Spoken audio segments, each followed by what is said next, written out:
तो नमस्कार दोस्तों, मेरा नाम है राजेश सांगवान और आज की वीडियो में आपका स्वागत है। पॉडकास्ट बहुत ज़बरदस्त होने वाला है, आप लास्ट तक देखिए, मज़ा आ जाएगा। कि आज हमारे जो गेस्ट हैं प्रेस सोलंकी सर, इनको बहुत लंबा चौड़ा एक्सपीरियंस है इंपोर्ट एक्सपोर्ट की फील्ड में और बहुत ज़बरदस्त नॉलेज देते हैं, इन डेप्थ आपको सिखाते हैं। तो हम प्रेस सर के साथ पूरी मास्टर क्लास करने वाले हैं। ज़्यादा टाइम वेस्ट ना करते हुए हम डायरेक्ट चलते हैं प्रेस सर के साथ। तो प्रेस सर, कैसे हैं आप? हाय, गुड, आई एम गुड। तो सर, आप अपने बारे में थोड़ा व्यूवर्स को बताएं कि आपका बैकग्राउंड क्या है, आपने कैसे स्टार्ट किया, आप कैसे इंपोर्ट एक्सपोर्ट में आए। ओके, हाय एवरीवन, मेरा नाम परेश सोलंकी है। मैं एक एक्सपोर्टर हूँ एंड मैं एक्सपोर्ट इंपोर्ट ट्रेनर हूँ, जहाँ पे मैं लोगों को एक्सपोर्ट इंपोर्ट बिजनेस सिखाता हूँ। तो यहाँ पे मैं मेरी जर्नी के बारे में बात करूँ तो मेरे एक दोस्त ने मुझे एडवाइस किया था कि आज के दौर में एक्सपोर्ट इंपोर्ट बिजनेस कर सकते हैं। तो वो जो है 10 साल पहले की बात है, जब मैं ये इंडस्ट्री में आया। तो मुझे एक्सपोर्ट इंपोर्ट बिजनेस का कोई आइडिया था नहीं। उसने बोला कि एक बिजनेस कर सकते हैं। तो फिर मैंने जो है थोड़ा इसके बारे में रिसर्च किया एंड फिर मैंने जो है एक एक्सपोर्ट इंपोर्ट कंसल्टेंसी फर्म जो होती है उसमें जॉब किया। तो वहाँ पे मेरा सैलरी था 6,000 रुपीज़। मैंने मेरी 6,000 रुपीज़ से मेरे करियर की मैंने शुरुआत की। बहुत बढ़िया। एंड वहाँ पे एक्सपोर्ट इंपोर्ट कंसल्टेंसी में जो भी काम होता है, एक्सपोर्ट इंपोर्ट लाइसेंस वगैरह निकालना and export import government benefit वगैरह जो आता था, MEIS वगैरह उस दिनों आता था। तो वो सबका काम वहाँ पे होता था एंड मैं वहाँ पे वह काम करता था। ओके। उसके बाद मैंने वहाँ पे 6 महीना जॉब किया। फिर मुझे एक एक्सपोर्ट कंपनी में अपॉर्चुनिटी मिली कि वो लोग जो है पैकेजिंग मटेरियल वगैरह एक्सपोर्ट करते थे। तो वहाँ पे मैंने जॉब किया 6 महीना। उसके बाद मुझे एक और कंपनी में जॉब मिली, मतलब दूसरी जॉब में मेरा सैलरी था 11,000 रुपीज़। ओके। और उसके बाद मुझे इंपोर्ट कंपनी में जॉब मिला। तो वहाँ पे मेरा जो सैलरी था 15,000 था और वहाँ पे चाइना से वो लोग जो है इंपोर्ट करते, पेपर वगैरह सब इंपोर्ट करते थे। Right sir, right. तो ऐसे जो है मैं जॉब बदलता गया एंड एक्सपोर्ट इंपोर्ट थोड़ा सीखता गया। उसके बाद मैंने जो है अपना बिजनेस स्टार्ट किया। तो उसमें मैंने 2 बिजनेस स्टार्ट किया। एक बिजनेस स्टार्ट किया क्योंकि मैंने पहले कंसल्टेंसी सीखा था, तो मुझे कंसल्टेंसी आता था। ठीक है। तो मैंने स्टार्ट किया कंसल्टेंसी का बिजनेस एंड प्लस साथ में एक्सपोर्ट बिजनेस मैंने स्टार्ट किया। बहुत बढ़िया सर, बहुत अच्छा आपको इंस्पिरेशन स्टोरी मुझे लगी कि आपने 6,000 रुपए से स्टार्ट किया और आप मल्टीनेशनल कंपनी के आज डायरेक्टर हैं। तो ये स्टोरी आपकी वाकई में बहुत ज़बरदस्त है। तो आपने जैसे इंपोर्ट एक्सपोर्ट जब शुरू किया तो आपने किस प्रोडक्ट के साथ स्टार्ट किया? ओके, ये तो बहुत अच्छा क्वेश्चन पूछा, बहुत इंटरेस्टिंग सब्जेक्ट है ये जी। जब इतना मुझे आइडिया था नहीं वहां पे तभी, तो मैंने क्या किया, मेरा एक दोस्त था, वो वेबसाइट बना देता। तो उसने मुझे फ्री में वेबसाइट बना दी और मैंने गूगल से जितने भी फोटो मैं ले सकता था उतना लेके मैंने वेबसाइट में डाल दिया। मतलब हर एक कैटेगरी, मशीनरी हो गया, फूड हो गया, स्पाइसेस हो गया, पल्सेस हो गया, गारमेंट हो गया, केमिकल हो गया, मतलब हर एक प्रोडक्ट का मैं एक्सपोर्ट करता हूँ। ऐसा करके वेबसाइट में मैंने डाल दिया। ठीक है। तो अभी यहाँ पे क्या हुआ कि फिर मैं बायर फाइंड करने गया। तो देखिए, सबसे यहाँ पे मेन इंपॉर्टेंट चीज है एक्सपोर्ट इंपोर्ट में, वो है बायर फाइंडिंग जी।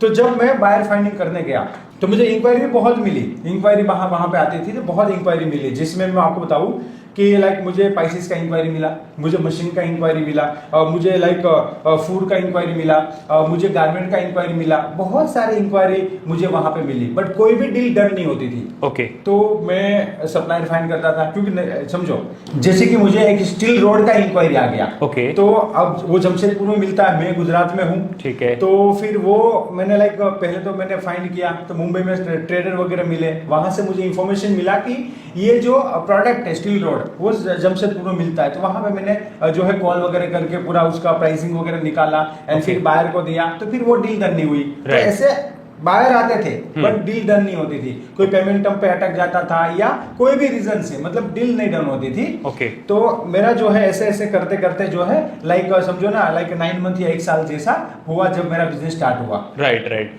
तो इसमें आपको सर क्या लगा कि आपने क्या मिस्टेक की जो जनरली लोगों को नहीं करनी चाहिए स्टार्टिंग द बिजनेस? देखिए, जब भी एक्सपोर्ट बिजनेस करते हैं तो मैंने जो अभी जो सीखा है, मतलब ये जो मेरा एक्सपीरियंस से सीखा है, वो है कि मल्टीपल प्रोडक्ट में पहले तो स्टार्ट नहीं करना चाहिए। नए लोग यहाँ पे गलती करते हैं कि मल्टीपल प्रोडक्ट के अंदर वो स्टार्ट करना चाहते हैं। सर, जिसमें प्रॉफिट ज्यादा मिलेगा वो कर देंगे, जिसकी डिमांड ज्यादा होगी वो प्रोडक्ट कर देंगे। तो पहले तो मल्टीपल प्रोडक्ट में स्टार्ट नहीं करना था, जो मैंने गलती किया था। कि यहाँ पे एक्सपोर्ट में सबसे इंपॉर्टेंट चीज होता है सप्लायर। अब सप्लायर हमें फाइंड करना है, मेन इंपॉर्टेंट चीज है। तो अब मल्टीपल प्रोडक्ट के सप्लायर फाइंड करने में टाइम लगेगा। बिल्कुल। तो एक तो ये गलती नहीं करनी चाहिए। एंड दूसरा यहाँ पे जो है एक सेगमेंट की प्रोडक्ट लेके आगे बढ़ सकता है बंदा, जिसमें उसको ज्यादा कॉन्फिडेंट है एंड जो बंदे के पास सप्लायर है वो प्रोडक्ट लेके आगे आगे बढ़ सकता है। बिल्कुल ठीक है। तो आपकी पहली डील का आपका एक्सपीरियंस कैसा था? जब पेमेंट आपके पास आ गई तो फर्स्ट डील जो बनी उसमें आपका एक्सपीरियंस कैसा रहा? हाँ, तो मैं मल्टीपल प्रोडक्ट में काम करता था और फिर मैं एक बिजनेस में आया। हाँ। तो बहुत सारे कनेक्शन तो बनते ही जाते हैं, तो मुझे रेफरेंस से कोई इंक्वायरी आती थी पर वो डील डन नहीं होती थी। तो मुझे एक इंक्वायरी आई, फिर उसमें हैंडीक्राफ्ट की इंक्वायरी आई और वो इंक्वायरी डन हुई कि स्मॉल क्वांटिटी में जो है वो इंक्वायरी डन हुई। Okay. तो फिर उसने मुझे पेमेंट दिया एंड जो भी उसका कॉपर बॉटल वगैरह हैंडीक्राफ्ट में जो भी चीजें चाहिए थी वो प्रोडक्ट मैंने यहाँ से एक्सपोर्ट कर दी। ऐसे जो है फिर जर्नी स्टार्ट हुई एंड फिर वही बायर ने फुल कंट्री का भी मुझे ऑर्डर दिया। तो फिर ऐसे करके मेरी जर्नी स्टार्ट हुई। बहुत बढ़िया सर, बहुत इंस्पायरिंग आपकी स्टोरी है। तो अभी हम लोग जैसे बात करेंगे इंपोर्ट एक्सपोर्ट के बेसिक्स के बारे में। जैसे बहुत सारी ऑडियंस जानना चाहती है कि ये इंपोर्ट एक्सपोर्ट क्या है, उन्होंने बहुत सारी वीडियो देखी है, तो सर क्या होता है ये import export? Okay, import export बहुत ही सिंपल है। इसमें क्या होता है कि इंडिया से कोई भी गुड्स को विदेश में भेजना विथ लीगल वे, उसे एक्सपोर्ट बोलेंगे। एंड बाहर से कोई भी गुड्स को इंडिया में लाना विथ लीगल वे, उसे इंपोर्ट बोलेंगे। जैसे कि लीगल वे बहुत यहाँ पे इंपॉर्टेंट है, क्योंकि जब कोई बंदा इंपोर्ट करता है तो यहाँ पे कस्टम क्लियरेंस वगैरह करना पड़ता है, इंपोर्ट ड्यूटी वगैरह भरना पड़ता है। अगर आप लीगल वे का यूज नहीं करते हो तो उसको स्मगलिंग बोलेंगे। तो as a exporter, as a importer, हमें अच्छा बिजनेस करना है, गुड बिजनेस करना है, तो यहाँ पे गवर्नमेंट के जो रूल्स रेगुलेशन है उसको फॉलो करके यहाँ से गुड्स को विदेश में भेजना है, उसको एक्सपोर्ट बोलेंगे। एंड विदेश से गुड्स को इंडिया में लाना, गवर्नमेंट के रूल्स रेगुलेशन को फॉलो करके उसे इंपोर्ट बोलेंगे। बहुत ही सिंपल है। लीगल वे बहुत जरूरी है सर। हाँ। बहुत सारे लोग क्या है कि इलीगल रास्तों में घुस जाते हैं, वो हम लोग मतलब वो तो प्रोहिबिटेड है और गवर्नमेंट भी उसको डिनाई कर रही है ना। इलीगल चीज को ऐसे काम हो सकता है। बिल्कुल बिल्कुल। तो एक्सपोर्ट बहुत ही सिंपल है कि गवर्नमेंट के जो रूल्स रेगुलेशन को फॉलो करके किसी के बीआरसी जनरेट करना होता है, यहाँ से एक्सपोर्ट करते हैं उसका प्रॉपर पेमेंट आना चाहिए, फेमा के जो लॉ है उसको फॉलो करके एक्सपोर्ट इंपोर्ट आसानी से किया जा सकता है। बहुत बढ़िया सर, बहुत बढ़िया। तो ज्यादा प्रॉफिटेबल कौन सा होता है सर, इंपोर्ट करना या एक्सपोर्ट करना? ये बहुत ही अच्छा क्वेश्चन है, बहुत सारे लोगों को क्वेश्चन रहेगा। देखिए यहाँ पे क्या होता है कि जब भी हमें एक्सपोर्ट करना है तो ये बिजनेस है हमारा, इंपोर्ट करना वो भी बिजनेस है। मतलब यहाँ पे एक्सपोर्ट करेंगे तो भी पैसा मिलेगा एंड इंपोर्ट करेंगे तो भी पैसा मिलेगा। तो ऐसा आपका क्या एक्सपीरियंस है उस हिसाब से एक्सपोर्ट कर सकते हो या इंपोर्ट कर सकते हो, दोनों प्रॉफिटेबल है, इसमें कोई प्रॉब्लम नहीं है। ठीक है। तो सर ज्यादा इन्वेस्टमेंट किस में लगती है, इंपोर्ट में या एक्सपोर्ट में? यस, तो ज्यादा इन्वेस्टमेंट जो है वो मेरे हिसाब से इंपोर्ट में लगेगी, क्योंकि जब भी हम इंपोर्ट करते हैं तो जनरली हमें जो है पैसा एडवांस देना रहता है। तो जब जैसे कि 10 लाख रुपीस का इंपोर्ट करना है तो हमें 10 लाख रुपीस यहाँ पे एडवांस देना रहेगा, तो यहाँ पे इंपोर्ट में ज्यादा हमको इन्वेस्टमेंट लगेगा। एक्सपोर्ट में क्या होता है, एक्सपोर्ट में जो है हम जब एक्सपोर्ट करते हैं तो 50%, 30% या 70% जो है एडवांस लेते हैं, मतलब एटलीस्ट 50% एडवांस लेते हैं। तो फिर यहाँ पे क्या होता है कि 10 लाख का ऑर्डर है, 5 लाख रुपीस एडवांस आ रहा है, तो यहाँ पे 5 लाख की जरूरत पड़ेगी 10-15 दिन के लिए। अगर एलसी बिजनेस है तो एक्सपोर्ट के 15 दिन में एलसी में भी पेमेंट मिल जाता है। तो एक्सपोर्ट में पेमेंट कम लगानी पड़ती है। हाँ, एक्सपोर्ट में जो है मतलब हमें क्योंकि एडवांस में काम होता है तो बिल्कुल पेमेंट लगानी भी नहीं पड़ती है। कई बार ऐसी प्रोडक्ट को, जैसे कि मैं खुद हैंडीक्राफ्ट में काम कर रहा हूँ तो हैंडीक्राफ्ट का काम अच्छा खासा एडवांस में होता है, क्योंकि ये जो प्रोडक्ट है इसमें चाइना भी कॉम्पिटिटर नहीं है, तो एडवांस यहाँ पे मिल जाता है। कोई कॉमोडिटी है, समझो आपको पता है राइस वगैरह हरियाणा से जो एक्सपोर्ट होते हैं तो उसमें एडवांस कम आता है, एलसी वगैरह पे ज्यादा बिजनेस होता है और कई लोग उधारी भी करते हैं, तो वो भी फैक्ट है। तो सही बात है। तो सर कितने टाइप के वैसे जनरली एक्सपोर्ट होते हैं, एक्सपोर्टर होते हैं जैसे? ओके, तो यहाँ पे समझो कोई भी बंदा एक्सपोर्टर बनना चाहता है तो मैन्युफैक्चर एक्सपोर्टर बन सकता है, जिसका खुद का फैक्ट्री हो, खुद प्रोडक्ट बना के एक्सपोर्ट करे, उसे मैन्युफैक्चर एक्सपोर्टर बोलेंगे। दूसरा होता है मर्चेंट एक्सपोर्टर, जैसे मैं खुद भी एक मर्चेंट एक्सपोर्टर हूं, तो इसमें क्या होता है कि एज ए ट्रेडर काम करना होता है। मुझे हैंडीक्राफ्ट प्रोडक्ट का ऑर्डर आया, तो मैंने वहां से ऑर्डर लिया, मैन्युफैक्चर से प्रोडक्ट बनवाया एंड फिर खरीद के मैंने एक्सपोर्ट कर दिया, तो वो लाइक मर्चेंट एक्सपोर्टर होता है। ठीक है। मैंने और भी आता है सर्विस एक्सपोर्टर। तो इंडिया बहुत अच्छा सर्विस भी एक्सपोर्ट करता है, मैं खुद भी सर्विस एक्सपोर्ट करता हूँ, जिसमें मैं एजुकेशन सर्विस एक्सपोर्ट करता हूँ, मैं एक्सपोर्ट इंपोर्ट ट्रेनिंग विदेश में देता हूँ, मैं एक्सपोर्ट इंपोर्ट मेंटरशिप विदेश में देता हूँ, कि जो लोग एक्सपोर्ट करना चाहते हैं उसको मैं ऑनलाइन ही सपोर्ट करता हूँ। तो विदेश से भी लोग जुड़ते हैं एंड मेंटरशिप लेते हैं एंड ट्रेनिंग लेते हैं, तो ये एक सर्विस एक्सपोर्ट में आता है, क्योंकि वो डॉलर में पैसा देते हैं। Right sir. एंड दूसरा हम सॉफ्टवेयर एक्सपोर्ट भी करते हैं, वेबसाइट वगैरह बना के एक्सपोर्ट करते हैं, तो ये भी एक आईटी सर्विस में आता है। तो एक सर्विस एक्सपोर्टर भी हो सकता है। तो मैन्युफैक्चर एक्सपोर्टर होता है, मर्चेंट एक्सपोर्टर होता है एंड एक सर्विस एक्सपोर्टर होता है। एंड आजकल में एक नया भी एक जो चीज है, लाइक जॉइंट वेंचर में भी आप एक्सपोर्ट कर सकते हो। जेवी टेटेजी में एक मैन्युफैक्चर के साथ मिलके कोई एक बंदा जो है वो एक्सपोर्ट करेगा, तो जॉइंट वेंचर में भी आज के दिन में काम हो सकता है। ओके, तो सर जनरली ये क्वेश्चन मेरे मन में आता है कि जैसे मैं मर्चेंट एक्सपोर्टर हूँ, एक मैन्युफैक्चरर एक्सपोर्टर है, तो वो तो रेट कम दे देगा मेरे से? ओके, ये तो बहुत सारे लोगों का क्वेश्चन होता है कि सर लाइक मैन्युफैक्चरर जो है वो रेट कम देगा compare to merchant exporter. Right. तो यहाँ पे क्या है मैं आपको बता दूं, आज के दिन में सबसे इंपॉर्टेंट चीज पूरी दुनिया में कोई भी चीज हो तो वो है टाइम।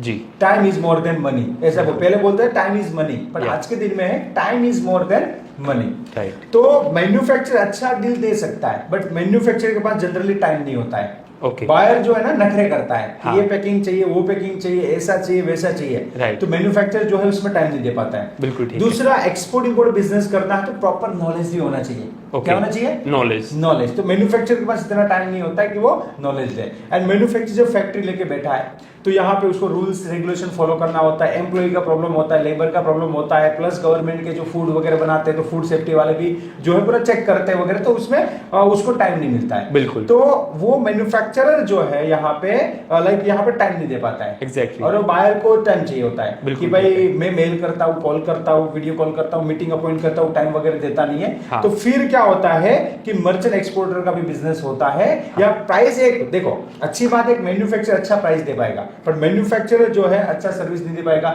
इवन मल्टीपल प्रोडक्ट, हाँ। समझो मेरे पास बायर है, वो मल्टी प्रोडक्ट इंपोर्ट करता है, मतलब मैं 4 वेंडर से product purchase, manufacturer product purchase करके फिर मैं कंट्री भर के एक्सपोर्ट करता हूँ। तो मैन्युफैक्चरर को ऐसा बोलेंगे कि भाई तू कॉटन शर्ट बना रहा है ना, मुझे जींस पैंट भी दे दे, तो वो मना कर देगा। हाँ, उसके पास सेटअप नहीं है उस वैसा। बोले सेटअप नहीं है, टाइम नहीं है, तो मना कर देगा। बिल्कुल तो ठीक है। यहाँ पे मर्चेंट एक्सपोर्ट, आज के दिन में मर्चेंट एक्सपोर्ट भी बहुत अच्छा काम कर रहे हैं। Right. और दूसरा, पेमेंट टर्म भी इसमें आता है। Okay. कभी क्या होता है कि मैन्युफैक्चरर को बोलो कि भाई मैं ना एलसी पेमेंट में काम करूंगा। हाँ। मैन्युफैक्चरर को ये पता नहीं है कि एलसी क्या होता है, कैसे वर्क करता है, कि कब पेमेंट आएगा। और एलसी में जनरली एक्सपोर्ट के बाद 10-15 दिन में पेमेंट आता है। बिल्कुल। तो मैन्युफैक्चरर बोलता है मेरे को तो एडवांस चाहिए, मुझे Right. अभी का भी पेमेंट चाहिए। तो मर्चेंट एक्सपोर्टर 2-3 तरीके से यहाँ पे काम कर सकता है। एक तो पेमेंट टर्म में लीवरेज ले सकता है वो मर्चेंट एक्सपोर्टर, दूसरा मल्टीपल प्रोडक्ट में काम कर सकता है, तीसरा टाइम दे सकता है। तो यहाँ पे जो है मर्चेंट एक्सपोर्टर भी काम कर सकता है, कोई प्रॉब्लम नहीं है। बिल्कुल ठीक है, बहुत बढ़िया सर, बहुत अच्छा बताया आपने, क्योंकि जनरली लोग ऐसी डाउट में रहते हैं। तो एक्सपोर्ट में जैसे बल्क में ही एक्सपोर्ट होता है, छोटी क्वांटिटी में भी एक्सपोर्ट कर सकते हैं? देखिए, एक्सपोर्ट के अंदर है ना, बल्क में भी होता है और छोटी क्वांटिटी में भी होता है। यहाँ पे 2 चीज होती है, एक होता है LCL export, less than container load. Okay. मतलब क्या होता है कि आपके पास फुल कंटेनर का लोड नहीं है, तो ठीक है। आप जो है एलसीएल में भी एक्सपोर्ट कर सकते हो। Okay. एंड दूसरा होता है एफसीएल, फुल कंटेनर लोड, मतलब पूरा कंटेनर आपको भरना है फिर एक्सपोर्ट करना है। Okay. तो एलसीएल जब एक्सपोर्ट करेंगे तो कम बजट के अंदर भी यहाँ पे एक्सपोर्ट हो सकता है, इसमें कोई प्रॉब्लम नहीं है। मतलब यहाँ पे मिनिमम 1 लाख से भी आप एक्सपोर्ट इंपोर्ट बिजनेस स्टार्ट कर सकते हो। Okay. एंड जनरली एक्सपोर्ट में अच्छी प्रोडक्ट है, इमिटेशन ज्वेलरी हो गया, लेदर हो गया, हैंडीक्राफ्ट हो गया, तो पैसा एडवांस आता है, तो इन्वेस्टमेंट इतना लगेगा भी नहीं है। फिर भी कोई बंदा मिनिमम से इन्वेस्टमेंट से स्टार्ट करना चाहता है तो 1 लाख से भी स्टार्ट कर सकता है। जब मैंने एक्सपोर्ट स्टार्ट किया तो मेरे पास भी इतना कोई फंड नहीं था, मैंने जो किया खुद से ही किया है। Right. पूरा जीरो से किया, किसी से वो ऐसा कि फंड लिया ऐसा नहीं। बायर ने एडवांस दिया, मैंने एक्सपोर्ट किया, बायर ने एडवांस दिया, मैंने एक्सपोर्ट किया, तो थोड़ा काम अपना चलता गया। उसके बाद जो है लाइक कोई ऐसा आया कि भाई 50% एडवांस देगा, तो 50% का फिर तो क्या होगा, थोड़ा काम चलने लगा तो इनकम हो गई, तो 5 समझो ना 10 लाख का है तो 5 लाख का, तो फिर कोई प्रॉब्लम नहीं होगा। फिर मतलब धीरे धीरे लाइक यहाँ पे जुगाड़ हो गया। मतलब बहुत बढ़िया सर। तो जैसे आजकल चल रहा है कि लोग फंडिंग उठाते हैं, वे करते हैं, आपने पूरा मतलब अपने पैसे लगा के ही बूटस्ट्रैप काम किया? बूटस्ट्रैप मतलब अपना पैसा लगा, पर था नहीं, धीरे धीरे इकट्ठा किया, जो इकट्ठा किया उसको खुद लगाया और काम किया। और आपने कहीं से फंडिंग नहीं उठाई इसके लिए? और फंडिंग में क्या होता है कि अब देखो इसमें क्या होता है, जब नया नया एक्सपोर्ट स्टार्ट होता है, आज तो एक अच्छी बात है कि मैं इतना एक्सपीरियंस हो गया है, मैच्योर हो गए हम लोग जी।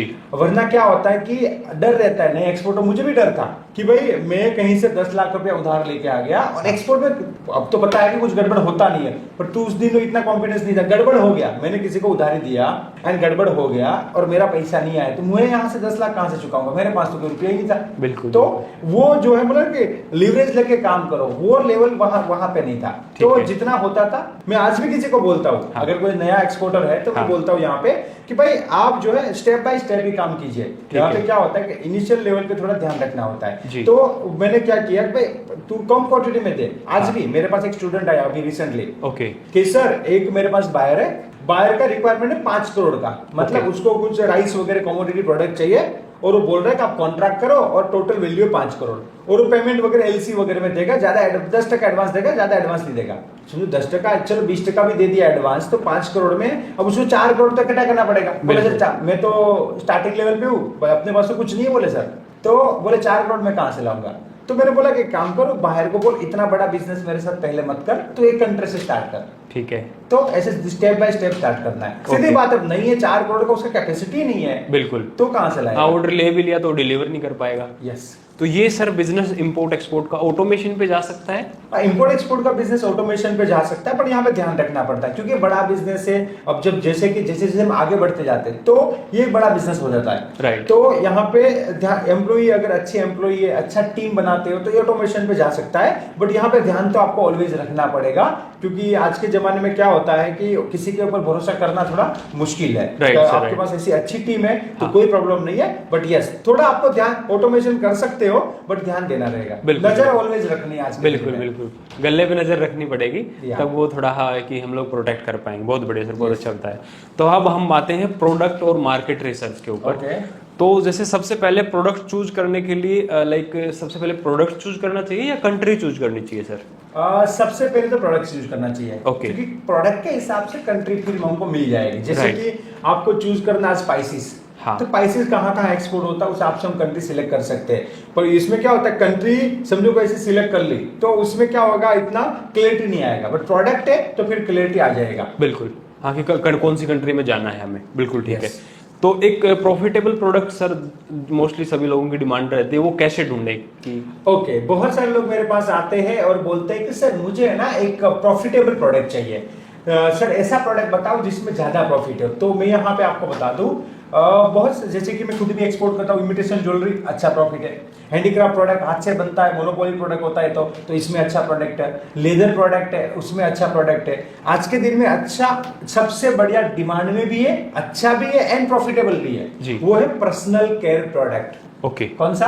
Personal care product. इसमें कौन सी प्रोडक्ट आती है? जो बॉडी को अंदर से सुंदर बनाए और जो बॉडी को बाहर से सुंदर बनाए, वो जो सारी प्रोडक्ट पर्सनल केयर में आती है। बाहर से सुंदर बनाए इसका मतलब क्या हुआ, कॉस्मेटिक प्रोडक्ट। तो यहाँ पे जो प्रोडक्ट है वो शैम्पू आता है जी, सोप वगैरह हो गया और ब्यूटी एंड कॉस्मेटिक प्रोडक्ट हो गया। तो ये सारी प्रोडक्ट की आज के दिन में बहुत अच्छी डिमांड है। दूसरी प्रोडक्ट जो बॉडी को अंदर से सुंदर बनाए, तो इसमें विटामिन हो गया, सप्लीमेंट्स हो गया, अच्छा फूड हो गया, ड्राई फ्रूट्स हो गया। तो ये सारी प्रोडक्ट की पूरी दुनिया के अंदर आज के दिन में अच्छी डिमांड है एंड ये प्रोडक्ट आज के दिन में प्रॉफिटेबल भी है। बिल्कुल। और जिसमें इसमें आप अच्छा अपना, और अच्छी बात, सबसे अच्छी बात ये है कि ये जो सारी प्रोडक्ट है इसमें आप अपना स्मॉल ब्रांड भी बना सकते हो। एंड जब ब्रांड बनाते हैं अच्छी तरह से हम उसको मार्केटिंग करते हैं तो प्रॉफिट भी ज्यादा मिलता है। ओके सर, बहुत बढ़िया बहुत बढ़िया। तो सर जैसे मेरे को डिमांड किसी भी कंट्री में चेक करना है कि किस कंट्री में इस प्रोडक्ट की डिमांड कैसे है, उसके लिए कैसे मतलब कर सकते हैं? तो उसके लिए हमें रिसर्च करना पड़ेगा। जैसे कि कोई कंट्री है जैसे कि अमेरिका, उसमें क्या डिमांड है, तो वो एक तो हम रिसर्च कर सकते हैं। दूसरा हम डेटा एनालाइज कर सकते हैं कि कौन सी प्रोडक्ट कौन सी कंट्री में जा रही है, इंडिया से कौन सी प्रोडक्ट जा रही है या वो कंट्री कौन सी प्रोडक्ट इंपोर्ट कर रही है, वो पूरा डेटा एनालिसिस करना रहता है एंड रिसर्च करके उसका पता लगा सकते हैं। हमारा जो मेंटरशिप प्रोग्राम रहता है उसमें सारा रिसर्च मैं शेयर करता हूँ। मैं बहुत अच्छा रिसर्च करता हूँ क्योंकि मेरा ये सब्जेक्ट है और मुझे इसमें बहुत इंटरेस्ट है कि भाई कौन सी प्रोडक्ट कहाँ पे जा रही है, कौन सा ट्रेंड आ रहा है। आज के दिन में मैं आपको बताऊं कि आप एक्सपोर्ट करना चाहते हो तो इको फ्रेंडली प्रोडक्ट हो ऐसे चूज कीजिएगा, मतलब कि वो प्रोडक्ट से ज्यादा पोल्यूशन नहीं होना चाहिए। आज के दिन में पूरी दुनिया में इको फ्रेंडली का ट्रेंड आ रहा है, ठीक है। तो इको फ्रेंडली ट्रेंड के प्रोडक्ट जो है उसकी डिमांड बढ़ रही है और जो एनवायरनमेंट को नुकसान कर रही है उसकी डिमांड जो है कम हो रही है। तो ये रिसर्च की बात है कि भाई अभी दुनिया कहां से कहां शिफ्ट हो रही है। एग्जैक्टली, प्लास्टिक का यूज कम हो रहा है। यस, बिल्कुल बिल्कुल। हाँ, उसके बजाय बैम्बू वगैरह का डिमांड ज्यादा बढ़ रही है। बिल्कुल, उसमें भी सस्टेनेबल, अभी देखो सस्टेनेबल। हाँ, उसमें भी एक और बात बता दूं, यहाँ पे लकड़ी की जो भी प्रोडक्ट है वो सस्टेनेबल प्रोडक्ट नहीं है जी।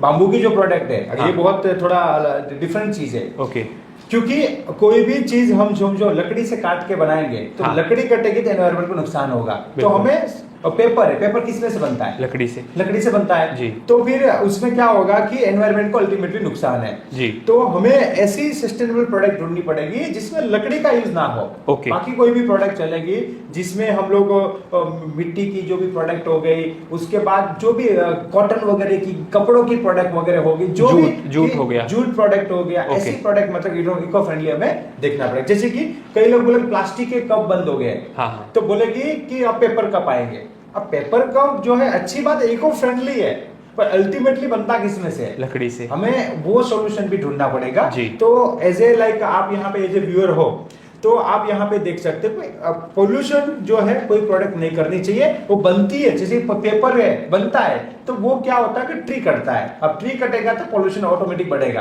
तो यहाँ पे ये भी हमें सस्टेनेबल जो विकास बोलते हैं, सस्टेनेबल विकास करना है, तो ये थोड़ी चीजें हमें ध्यान में रखनी चाहिए। जब भी कोई बंदा एक्सपोर्ट इंपोर्ट बिजनेस करता है, प्रोडक्ट सिलेक्ट करता है, तो एनवायरमेंट को एक जो है नुकसान ना पहुंचे, तो उसके लिए वो जूट में जा सकता है, बैम्बू में जा सकता है, इंजन में जा सकता है, लकड़ी में प्रेफर ना करे। ये इनोवेशन की चीज है, इनोवेशन की चीज। बोलते हैं कि सर ये प्रोडक्ट में से ये बना दिया, ये प्रोडक्ट में से ये बना दिया। मैं आपको एक और बता देता हूँ कि अभी स्ट्रॉ किसकी आ रही है, कौन सी प्रोडक्ट की बन रही है स्ट्रॉ। पहले प्लास्टिक की यूज होती, आज कौन सी बन रही है? आजकल तो वो पेपर की स्ट्रॉ आ रही है। पेपर की स्ट्रॉ आ रही है, तो पेपर वापस पेपर आ गया, तो इको फ्रेंडली तो इतना हुआ नहीं है, वो प्रैक्टिकल बात है, वो प्लास्टिक नहीं है बट अल्टीमेटली है। तो उसका अल्टरनेटिव क्या है जी? अब आप बना सकते हो बाम्बू का वगैरह आ जाएगा, तो भी वो क्या आ गया कि भाई एनवायरनमेंट आ गया यहाँ पे भी जी। स्टील वगैरह का बना सकते हैं, बट वो यूज एंड थ्रो में यूज नहीं हो सकता। अब रेस्टोरेंट वगैरह में लोग में भी यूज कर सकते हैं, जैसे कि स्टील के बाउल आज के दिन में आते हैं, बर्तन रेस्टोरेंट में आते हैं, तो स्ट्रॉ भी स्टील का रहेगा, जैसे स्पून आता है, फोर्क आता है, साथ में स्ट्रॉ भी स्टील का आ जाए, तो ये ऑप्शन वो है। एंड दूसरा कोई और मटेरियल में अभी मैंने सुना था कि राइस के जो राइस होता है, राइस में से स्ट्रॉ बन रहा है। ओके जो इको राइस है, तो राइस तो अभी हमारे पास रहेगा ही, और राइस का जो वेस्ट होता है उसमें भी स्ट्रॉ बन रहा है। ओके तो ऐसी चीजें बना सकते हैं जिससे एनवायरनमेंट को नुकसान ना हो। थोड़ा इनोवेशन अपने को करना पड़ेगा जिससे कि एनवायरनमेंट को भी नुकसान ना हो, आगे हम लोग डिमांड को भी समझ पाए। बहुत बढ़िया सर, बहुत बढ़िया। तो आपने सर अभी तक कौन कौन से प्रोडक्ट एक्सपोर्ट करे हैं? मैं बात करूँ आपको, मैं प्रोडक्ट कौन सी एक्सपोर्ट करता हूँ, तो मैं हैंडीक्राफ्ट प्रोडक्ट जो है मैं पहले से स्टार्ट किया तो आज तक चल रहा है, और जो पहला बायर है वो आज भी मेरे से माल ले रहा है। बहुत बढ़िया। तो वो हो गया, उसके बाद जो है लाइक फूड प्रोडक्ट हो गया, उसके बाद गारमेंट्स हो गया, उसके बाद फर्नीचर प्रोडक्ट हो गया, कॉपर आर्टिकल हो गया, मार्बल प्रोडक्ट हो गया। तो ये सारे प्रोडक्ट मैं आज एक्सपोर्ट करता हूँ। तो सर आपने स्टार्ट किया था हैंडीक्राफ्ट से, धीरे धीरे आपने कैटेगरी को जोड़ गया, और आज तो बहुत अच्छी बात है, मैं ज्वाइंट वेंचर स्ट्रेटेजी में भी आज काम करता हूँ कि कोई मैन्युफैक्चरर है तो मैं उसके साथ ज्वाइंट वेंचर करता हूँ, तो बायर मेरा रहेगा, प्रोडक्ट आपका रहेगा, जो भी प्रॉफिट होगा वो टर्म्स एंड कंडीशन के हिसाब से शेयरिंग के हिसाब से हो जाता है। ठीक है। तो आज मैं मल्टीपल प्रोडक्ट और भी मैं ऐड करता जा रहा हूँ कि जैसे कि अभी कोई मुझे इको फ्रेंडली के स्ट्रॉ का जो कुछ सॉल्यूशन प्रोवाइड करे, ऐसा बायर मेरे पास ऑलरेडी है। ओके, कि मेरा जो यूके का बायर है बोला कि मेरे को ऐसा कुछ नया कुछ चीज दो जिसमें लाइक एनवायरनमेंट को नुकसान ना हो, ऐसे कोई प्रोडक्ट। तो ऐसा कोई मैन्युफैक्चरर तो हम टाई अप करते हैं। दूसरे जो भी मैन्युफैक्चर अच्छे आते हैं, जैसे कि आज में हमारे एक टाई अप है क्लीनिंग प्रोडक्ट, तो एक हमारे स्टूडेंट ये बनाते हैं, तो उसमें भी हम काम करते हैं। आज के दिन में किसी को क्लीनिंग प्रोडक्ट चाहिए, जैसे टॉयलेट क्लीनर का हार्पिक वगैरह आता है, जो भी चीज है, तो वो चीज में भी हम काम करते हैं, ज्वाइंट वेंचर में काम करते हैं। तो आज तो मल्टीपल प्रोडक्ट में हम लोग कर रहे हैं। ये ज्वाइंट वेंचर आपने सर बहुत अच्छा बताया, इसमें तो मतलब बंदे को स्टार्टिंग में पैसा लगाने की भी जरूरत नहीं है, मतलब कोई हाउस वाइफ है, कोई स्टूडेंट है, वो भी कर सकता है। यस, ज्वाइंट वेंचर में क्या होता है, पहले तो इसका कंसेप्ट में क्लियर कर देता हूँ। अब यहाँ पे क्या होता है कि कोई बंदा है एक्सपोर्टर बनना चाहता है, अब वो बंदे के पास इन्वेस्टमेंट नहीं है, जिसमें मैं आपको बताऊं कि यहाँ पे ये ज्वाइंट वेंचर 3 लोगों के लिए बेस्ट वर्क करेगा। कोई बंदा स्टूडेंट है, उसके लिए बेस्ट है। ठीक है। कोई लाइक बंदा जॉब करता है, जॉब वाले ना टेंशन में रहते हैं कि सर बिजनेस करे नहीं करे, और बिजनेस करे तो होगा कि नहीं होगा, वो गारंटी तो है नहीं, जॉब छोड़ के आ रहा हूँ, तो उसके लिए भी ज्वाइंट वेंचर बेस्ट है। एंड मैडम लोगों के लिए जो हाउस वाइफ वगैरह, सर हम घर पे बैठे हैं बट अब क्या करें, कैसे कर सकते, इतना बाहर तुम जा नहीं सकते, कैसे करें। बिल्कुल। तो उसके लिए ज्वाइंट वेंचर बेस्ट है। अब उसमें करना क्या होता है कि सबसे पहले जो भी बंदा ज्वाइंट वेंचर काम करना चाहता है, उसके पास एक्सपोर्ट इंपोर्ट का प्रॉपर नॉलेज होना चाहिए। ठीक है। यहाँ पे क्या होना चाहिए, प्रॉपर नॉलेज होना, इधर उधर ऐसा नहीं, प्रॉपर एक्सपोर्ट इंपोर्ट आना चाहिए, सपोर्ट होना चाहिए, नॉलेज होना चाहिए, ट्रेनिंग लिया होना चाहिए प्रैक्टिकली।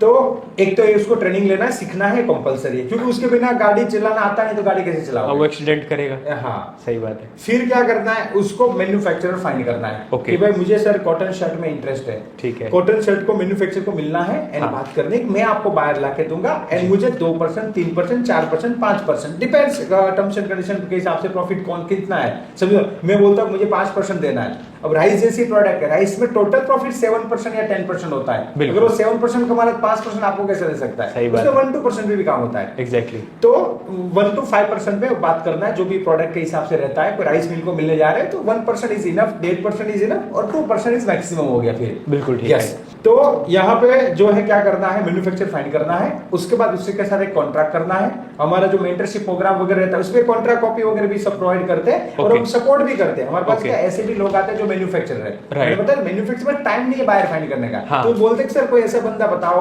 जो मेरे साथ काम करे जॉइंट वेंचर में, टाइम हो उसके पास, तो वो भी हम सपोर्ट करते हैं हमारे मेंटरशिप प्रोग्राम में कि अगर आप मैन्युफैक्चरर हो तो आपको दूसरे लोग मिलेंगे, एंड आप जो मर्चेंट हो तो आपको मैन्युफैक्चरर यहाँ पे मिल सकता है। तो नेटवर्किंग हो जाती है, नेटवर्किंग हो जाता है। हमारा जो मेंटरशिप प्रोग्राम रहता है, ट्रेनिंग में भी इसमें ऐसा आता है और सपोर्ट करते हैं पूरा। बहुत बढ़िया। तो अब वो बंदा जो है उसको क्या, जो स्टूडेंट जो जॉब करता है उसको मैन्युफैक्चरर से टाइप करना है, कॉन्ट्रैक्ट कर लेना है, फिर रोज एवरीडे नीड 1 और 2 आवर्स उसको मार्केटिंग करना है, बायर फाइंड करना है। और यहाँ पे एक अच्छी बात है, मैन्युफैक्चरर से साथ में जुड़ा हुआ है तो क्या होगा, क्वालिटी वगैरह का इश्यू वगैरह नहीं रहता है। स्पेशल सैंपल बनाना है तो बना के दे सकता है, उसको भी बिजनेस करना है, बोल बायर ने ऐसा शर्ट मांगा है तो ऐसे वो बना के दे सकता है जी। तो बायर फाइंड करना है, बायर मिल जाएगा, सेफ पेमेंट में, एडवांस पेमेंट में, एलसी में काम करना है। उसके बाद जो है ऑर्डर आएगा, पैसा आएगा, यहाँ से प्रोडक्ट एक्सपोर्ट हो जाएगा। और जो बंदा जॉइंट वेंचर में काम करा उसको 3% या 5% कमीशन उसको मिल जाएगा। बहुत बढ़िया सर। तो कोई मैडम है समझो, घर पे बैठे हैं, लैपटॉप या कंप्यूटर होना चाहिए, उस पे मार्केटिंग कर रहे, बाहर से बात कर रहे, सैंपल की बात हो रही, पेड सैंपल भेज रहे और उसके बाद डील डन होती है एंड फिर मैडम को कमीशन मिल जाता है। स्टूडेंट है, बोले सर मेरे पास तो कुछ नहीं है जी, तो वो आज के दिन में जॉइंट वेंचर में काम कर सकते हैं। उसके लिए सीखना पड़ेगा, वो सबसे इंपॉर्टेंट है, सीखना बहुत जरूरी है। तो सर ये तो मतलब नौवां अजूबा हो गया एक किस्म से जॉइंट वेंचर, बिना पैसे लगाए आप मतलब एक्सपोर्ट कर सकते। दिमाग लगाना पड़ेगा, दिमाग लगाना पड़ेगा, से होता है सर। सही बात है सर, बिल्कुल सही। तो जैसे सर स्टार्टिंग किसी को करनी है तो जैसे एक कुछ होते हैं एसेंशियल गुड्स, आटा दाल चावल कमोडिटी, कुछ होते हैं फाइनलाइज्ड प्रोडक्ट जैसे कोट पेंट हो गया या फिर सिरामिक टाइल्स फिनिश प्रोडक्ट हो गया, तो सर कौन सा मतलब आपके हिसाब से रेकमेंडेड है, बेस्ट जाना चाहिए उसको? देखिए एक्सपोर्ट के अंदर क्या होता है कि यहाँ पे सारे प्रोडक्ट एक्सपोर्ट होते हैं, तो प्रोसेस फूड भी एक्सपोर्ट होता है, रॉ फूड भी एक्सपोर्ट होता है, कपड़े भी एक्सपोर्ट होते हैं। तो यहाँ पे अगर आप नए हो तो कमोडिटी में क्या कंपटीशन ज्यादा रहता है, अगर रो है तो कंपटीशन ज्यादा रहेगा। अगर आप प्रोडक्ट करते हो, कोई ब्रांड करते हो, ब्रांडेड प्रोडक्ट करते हो, इवन आप ब्रांडेड प्रोडक्ट भी एक्सपोर्ट कर सकते हो, पर उसके लिए ना आपको ब्रांड से एनओसी लेना पड़ेगा। ठीक है। तो आपको क्या करना है, यहाँ पे ज्यादातर जो है प्रोसेस प्रोडक्ट में एक्सपोर्ट करो, फिनिश प्रोडक्ट में एक्सपोर्ट करो, प्रॉफिट अच्छा रहेगा एंड मतलब आसानी से हो जाएगा। ओके, तो रेकमेंडेड फिनिश प्रोडक्ट की है, फिनिश उसमें कंपटीशन कम है, प्रॉफिट ज्यादा है। नया आदमी है, प्रॉफिट भी ज्यादा चाहिए ना, राइट, नया आदमी है तो प्रॉफिट भी ज्यादा चाहिए। तो फिर क्या है, फिनिश प्रोडक्ट एक्सपोर्ट करोगे तो अच्छा रहेगा। बिल्कुल ठीक है। तो जैसे सर गवर्नमेंट कई बार प्रोडक्ट को बैन कर देती है, जैसे अभी ओनियन बैन कर रखा था, फिर राइस बैन कर दिया था, तो आदमी को मल्टीपल प्रोडक्ट में जाना चाहिए या फिर कैसे करना चाहिए? जनरली जो है ना, एक्सपोर्ट इंपोर्ट बिजनेस करना है तो एक सेगमेंट सिलेक्ट करना चाहिए। ओके, मतलब यहाँ पे क्या मैंने क्या गलती किया था कि मैंने हर सेगमेंट सिलेक्ट करके हर प्रोडक्ट में केमिकल भी एक्सपोर्ट करता हूँ, मैं फर्टिलाइजर भी एक्सपोर्ट करता हूँ, मैं फूड भी एक्सपोर्ट करता हूँ, तो सप्लायर वगैरह ढूंढना मुश्किल हो जाएगा। ओके। तो और कोई बंदा बोलेगा कि मैं एक प्रोडक्ट एक्सपोर्ट करूंगा तो वो भी सही नहीं है। तो क्या करना है, सेगमेंट सिलेक्ट करना चाहिए। तो जैसे कोई बंदा बोले सर मैं कॉटन शर्ट एक्सपोर्ट करूंगा, कॉटन शर्ट आता है गारमेंट में, तो गारमेंट में सारे प्रोडक्ट एक्सपोर्ट कर सकते हो, जिसमें शर्ट करो, पैंट करो, टी शर्ट करो, बेडशीट करो, टॉवेल वगैरह करो, तो ये सारी प्रोडक्ट आप एक्सपोर्ट कर, सेगमेंट्स चूज करके इनिशियली आगे बढ़ना चाहिए। फिर आपको अपॉर्चुनिटी मिलती है जी, आपको बायर मिलते हैं, तो फिर मल्टीपल प्रोडक्ट में भी आप काम कर सकते हो। बिल्कुल ठीक है। तो अभी सर ये बहुत अच्छी बात बताई आपने कि हमें एक सेगमेंट सेलेक्ट करना चाहिए, ना कि एक प्रोडक्ट, क्योंकि एक प्रोडक्ट अगर बैन कर दिया सरकार ने तो आपके पास मल्टीपल प्रोडक्ट है उसी सेगमेंट के जिसको आप एक्सपोर्ट कर सकते हो, तो आपका धंधा बंद नहीं होगा, मतलब कहने बहुत अच्छा सर, ये बहुत अच्छा बताया आपने। तो अभी सर हम आते हैं इन्वेस्टमेंट और बिजनेस सेटअप पे। जैसे मान लो किसी को स्टार्ट करना है तो मिनिमम कितनी इन्वेस्टमेंट उसके पास होनी चाहिए? ओके, तो स्टार्टिंग में जो है अगर कोई मर्चेंट एक्सपोर्टर बनना चाहता है तो 57 to 70,000 का बेसिक इन्वेस्टमेंट लगेगा, जिसमें आईसी, आरसीएमटी, जीएसटी कम नहीं बनेगा। ओके। दूसरा फिर एलसीएल एक्सपोर्ट करना तो 1 लाख से होगा, 2 लाख से होगा, 3 लाख से होगा। ठीक है। तो फिर 1 से 5 लाख, 1 से 10 लाख इन्वेस्टमेंट आप गिन सकते हो। मतलब 1 लाख से भी कोई स्टार्ट कर सकता है, 10 लाख से भी कोई स्टार्ट कर सकता है। क्योंकि हमें सेफ्टी वाली पेमेंट टर्म में काम करना है, एडवांस वाली पेमेंट टर्म में काम करना है, तो फिर यहाँ पे इन्वेस्टमेंट का इतना कोई प्रॉब्लम नहीं रहेगा। पर फिर भी समझो 50% एडवांस मिल रहा है, 30% एडवांस मिल रहा है, तो फिर जो है उसके हिसाब से 1 लाख से 5 लाख से 10 लाख में आप स्टार्ट कर सकते हो। ओके सर, जैसे आपने कुछ टर्म्स बोली आईसी, आरसीएम से, एक बार इनको थोड़ा समझा दीजिए।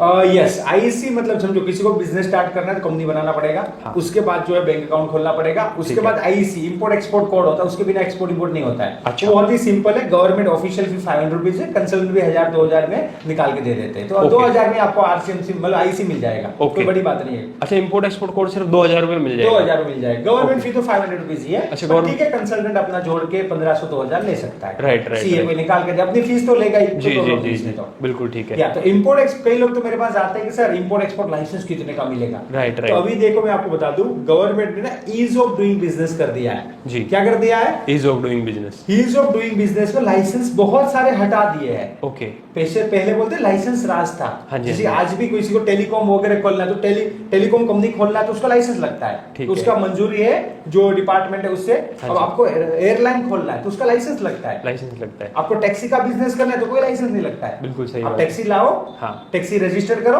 और अपने 2 आदमी रख के टैक्सी का धंधा चालू करो। कोई लाइसेंस नहीं चाहिए टैक्सी बिजनेस करने में। सही बात। आपको किराने का दुकान खोलना है तो किसी से लाइसेंस नहीं लेना है। ठीक है, 2-3 म्युनिसिपैलिटी में रजिस्ट्रेशन वगैरह वो तो म्युनिसिपैलिटी का रूल होता है कि भाई आप हमारी हद में काम करते हो, गुमास्ता शॉपिंग एस्टैब्लिश्ड लाइसेंस या कोलकाता साइड उसको ट्रेड लाइसेंस बोलते हैं। तो बेसिक चीज है, वो कोई इतना वो सर लाइसेंस नहीं है कोई जी। जो बेसिक जो गवर्नमेंट देती है, सेंट्रल गवर्नमेंट मिनिस्ट्री से परमिशन लेना पड़ता है। हाँ। आज एविएशन का काम करना है, एयरलाइन का, तो वो लाइसेंस में आता है। आज डिफेंस का काम करना है, आपको तोप बनाना है, गन बनाने की कोई फैक्ट्री डालनी है तो वो लाइसेंस में आता है। वो आम आदमी नहीं डाल सकता। बिल्कुल। बट आपको कोई रेस्टोरेंट खोलना है तो कोई लाइसेंस नहीं लेना पड़ता है। फंसाए का ठीक है, तो फूड का है तो फंसाए तो वो है। बट स्पेशल लाइसेंस जो बोलते हैं हाँ। कि जो डिफिकल्ट होता है, जो डिपार्टमेंट से लेना होता है, उसमें इतना कोई प्रॉब्लम नहीं है। हाँ। तो सेम टू सेम एक्सपोर्ट में मोस्ट ऑफ प्रोडक्ट को इजी कर दिया है। ओके। मतलब ईज ऑफ डूइंग बिजनेस में लाइसेंस से हटा दिए। मतलब 90% प्रोडक्ट में लाइसेंस नहीं चाहिए। टू द मार्केट जा सकते हो, फर्स्ट से एक्सपोर्ट कर। नॉर्मल आईसी, आरसीएमसी, जीएसटी, फसाई and testing report and quality certificate से आप एक्सपोर्ट कर सकते हो। वही जो आपने बताया कि हाँ। 500-700 में बन जाएगा और आपका मतलब 50,000 1 लाख में सेटअप हो जाएगा आपका बिजनेस कोर्स। देखो यहाँ पे क्या है कि वो लाइसेंस तो गवर्नमेंट का इतना है,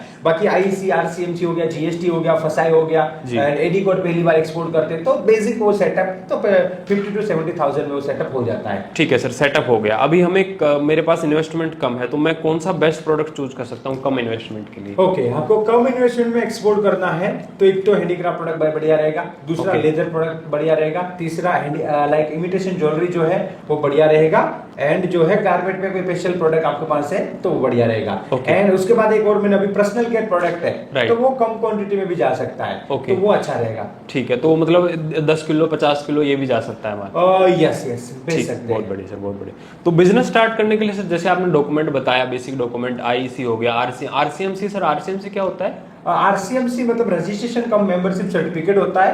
ये गवर्नमेंट ने एक्सपोर्ट को प्रमोट करने के लिए बहुत सारे like EPC export promotion council बनाई है, उसका मेंबरशिप लेना पड़ता है। जैसे कि एग्रीकल्चर प्रोडक्ट एक्सपोर्ट करना है तो उसमें आपको अपेडा आरसीएमसी लेना पड़ेगा। पाइसिस के लिए पाइसिस बोर्ड कंपलसरी है, तो Pisces board, tea board, coffee board हो गया तो ये आरसीएमसी लगते हैं एक्सपोर्ट में।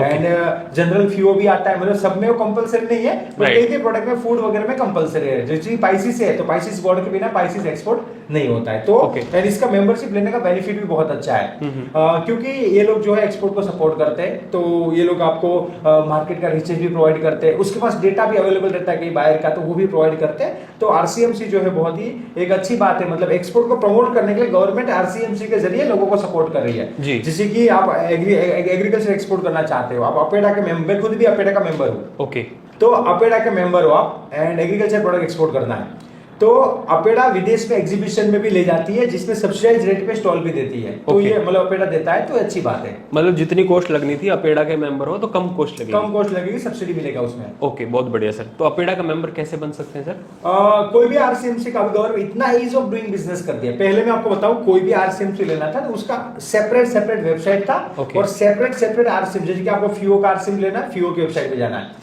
आपको केमिकल का आरसीएमसी लेना है, केमेक्सेल की वेबसाइट पे जाना है। अभी गवर्नमेंट ने ईज ऑफ डूइंग बिजनेस के तहत सारे आरसीएमसी मोस्टली जो है वो डीजीएफटी की वेबसाइट पे अप्लाई होते हैं, ऑनलाइन ही होते हैं। जैसे आईसी अप्लाई करते हैं वैसे आरसीएमसी का वहां ऑप्शन है और डीजीएफटी पे अप्लाई होता है। मतलब आरसीएमसी मोस्टली एक ही जगह पे अभी अप्लाई हो गए, तो ईज ऑफ डूइंग बिजनेस हो गया। बहुत बढ़िया सर, बहुत अच्छी काम कर रही है सरकार, बहुत अच्छा काम कर रही है। तो सर जैसे इन्वेस्टमेंट पे हम लोग बात आए थे तो कई तरह की कंपनियां भी होती हैं, कुछ प्राइवेट लिमिटेड, कुछ ये, तो कौन सी मतलब बढ़िया रहती है स्टार्टिंग के लिए? स्टार्टिंग स्टार्टिंग के लिए इसमें क्या होता है कि कंपनी, देखो यहाँ पे बंदा जो है उसके नॉलेज से पूरा बिजनेस होता है, उसके कॉन्फिडेंस से बिजनेस होता है जी। फिर भी बात करें कि तो मार्केटिंग पर्पस वगैरह से एलएलपी प्राइवेट लिमिटेड बेस्ट रहता है, मार्केटिंग पर्पस से अच्छा रहता है वो। अगर किसी के पास बजट नहीं है प्रोप्राइटरशिप से भी काम शुरू कर सकता है, बट आप बोले मार्केटिंग पर्पस से तो फिर वो बेस्ट रहेगा लाइक एलएलपी और प्राइवेट लिमिटेड कंपनी। ठीक है। तो सर जैसे जीएसटी तो मतलब जनरल हमारे इंडियंस के लिए होता है कि भाई गुड्स बिका तो जीएसटी लगेगा, तो ये एक्सपोर्ट में जीएसटी क्यों लेना पड़ता है? देखो एक्सपोर्ट में जीएसटी लेना ये रूल है, गवर्नमेंट ने बोला है कि जीएसटी आपको लेना रहेगा, मतलब जीएसटी नंबर लेना रहेगा जी। दूसरा यहाँ पे क्या होता है, एक्सपोर्ट में दो ऑप्शन है हमारे पास। एक ऑप्शन है कि एलयूटी में गुड्स को परचेज करो विदाउट पेइंग जीएसटी, मतलब 0.1% जीएसटी होता है वहां पे पे करना है। ओके। तो लाइक एलयूटी में परचेज करो एंड फिर एक्सपोर्ट कर दो, तो फिर जीएसटी आपने पे नहीं किया ज्यादा कुछ, तो फिर आपको रिफंड भी क्लेम नहीं करना है। ठीक है। दूसरा ऑप्शन होता है कि जीएसटी पे करना है, गवर्नमेंट से रिफंड लेना है। ओके। तो यहाँ पे जो है जीएसटी नंबर तो लेना पड़ेगा, गवर्नमेंट का रूल है। एंड दूसरा एक अच्छी बात है, एक्सपोर्ट में जीएसटी लगेगा नहीं, मतलब आपको एलयूटी में परचेज करते तो पे ही नहीं करना है। दूसरा आपने पे कर दिया है तो एक्सपोर्ट का जीएसटी बैंक अकाउंट में रिफंड आएगा। लोकल में क्या होता है, अगर कोई लोकल बिजनेस कर रहा है सेटअप मिलता है, वो जीएसटी पोर्टल में सेटअप मिलता है जी जी जी। जबकि यहाँ पे आपको जो है बैंक अकाउंट में रिफंड आएगा, ऑटोमेटिक रिफंड प्रोसेस है। बट कभी फंस जाए मतलब पेमेंट जीएसटी फंस जाता है तो फिर मैन्युअली प्रोसेस उसका करना पड़ता है, सीए करके देता है प्रोसेस। ठीक है, बहुत बढ़िया सर, बहुत अच्छी बात बताई आपने। एलयूटी में भी हम लोग एक्सपोर्ट कर सकते हैं, मतलब उसमें हमारा जीएसटी भरने की जरूरत नहीं है स्टार्टिंग में, परचेज ही हमारा एलयूटी में होता है, 0.1% जीएसटी हमको भरना रहेगा, उसका बिल बनाएगा मैन्युफैक्चरर। ओके, बहुत बढ़िया। तो अभी हम लोग जैसे आ गए sir finding buyers and suppliers. तो सबसे पहले बात करते हैं सर सप्लायर के बारे में। आपको क्या लगता है कि सप्लायर ढूंढना कितना जरूरी है इंपोर्ट एक्सपोर्ट में? देखो इसमें सप्लायर ढूंढना बहुत ही इंपॉर्टेंट है, क्योंकि यहाँ पे जब एक्सपोर्ट की बात करें, एक्सपोर्ट मतलब क्वालिटी प्रोडक्ट जी। एक्सपोर्ट का मतलब क्या होता है? क्वालिटी प्रोडक्ट होता है। तो क्वालिटी वाला, अब क्वालिटी प्रोडक्ट कहाँ से आएगा? सप्लायर से आएगा। तो एज ए एक्सपोर्टर हमें क्वालिटी प्रोडक्ट जो है लाइक फाइंड कर दिए तो उसके अच्छे सप्लायर हमें फाइंड करने पड़ेंगे। ओके, तो सप्लायर हमें ढूंढना बहुत जरूरी है, कहने का मतलब हमारे पास अच्छे सप्लायर होने चाहिए, एक प्रोडक्ट के 5 सप्लायर होने चाहिए। बिल्कुल होने चाहिए, जिससे कॉम्पिटिटिव रेट मिलेगा आपको, 2 लोगों से आप बात कर सकते हो। राइट। ओके, बहुत बढ़िया सर, बहुत बढ़िया। तो एक मर्चेंट एक्सपोर्टर के पास जैसे मिनिमम कितने सप्लायर होने चाहिए, वो प्रोडक्ट के प्रोडक्ट डिपेंड करेगा ना? हाँ, बट मिनिमम एक प्रोडक्ट के 4 to 5 supplier, 4 to 5 supplier. Phone ना उठाए, कभी कभी क्या होता है कि जब तेजी आता है मार्केट में, डिमांड आता है, तो कोई सप्लायर को फोन किया, बोला सर मेरे पास तो प्रोडक्ट ही खाली हो गया, तो क्या करेंगे? आपने ऑर्डर ले रखा आगे, हाँ, आपको लगेगा मेरा एक सप्लायर है प्रोडक्ट दे देगा, पर तेजी में क्या होता है, सबके पास डिमांड आती है तो माल बिक जाता है। तो आपके पास अल्टरनेट ऑप्शन होना चाहिए कि आपको माल अवेलेबल हो सके। बिल्कुल ठीक है। अब आते हैं सर बायर पे। बायर ढूंढने का बेस्ट तरीका कौन सा है, और मतलब कैसे हम लोग बेस्ट तरीके से बायर ढूंढ सकते हैं, या कौन कौन से रास्ते हैं बायर ढूंढने के? बायर ढूंढने के बहुत सारे रास्ते हैं। तो अब यहाँ पे ये बहुत ही डिटेल सब्जेक्ट है। जैसे बायर फाइंड करने की बात आती है, लोग क्वेश्चन को टाल देते हैं, इधर उधर की बातें करने लगते हैं जी। तो हम यहाँ पे क्लियर बात करेंगे। देखिए यहाँ पे क्या होता है कि बायर ढूंढने का मतलब क्या है? बायर को फाइंड करना। राइट। अब इसका ये मतलब हुआ कि बायर का डिटेल चाहिए हमें। हाँ, तो बायर का कांटेक्ट नंबर, नाम, number, email ID, contact number हमें कहां से मिल सकता है जी? तो उसके बहुत सारे वे हैं। एक तो सबसे बढ़िया इजी है, वो है गूगल। ठीक है, गूगल में बहुत सारे, गूगल मैप में वगैरह बायर मिल जाएगा। तो वहां से पहले तो बायर का लिस्ट निकालना है। एक्चुअली एक्सपोर्ट इंपोर्ट में मैं आपको बता दूं, मेन कंसेप्ट बायर फाइंड करना नहीं है। Okay, how to find buyer, no problem जी, ये कोई प्रॉब्लम की बात ही नहीं है। ओके, हमारे समझो हमारा मेंटरशिप प्रोग्राम रहता है, उससे बायर का लिस्ट हम ही प्रोवाइड कर देते हैं। अच्छा, यस, हमारे पास जो अवेलेबल रहता है, हम रिसर्च करते हैं, हमारी टीम रिसर्च करती है, तो बायर का लिस्ट तो आपको मिलेगी। लीजिए, ओके, तो बायर कहाँ फाइंड करना है? सही बात है, कैसे फाइंड करें? बायर का लिस्ट रिसर्च करते हैं, लिस्ट तो कैसे भी रिसर्च करके निकाला जाता है। ठीक है, मेन कंसेप्ट है एक्सपोर्ट के अंदर बायर को कन्विंस कैसे करें।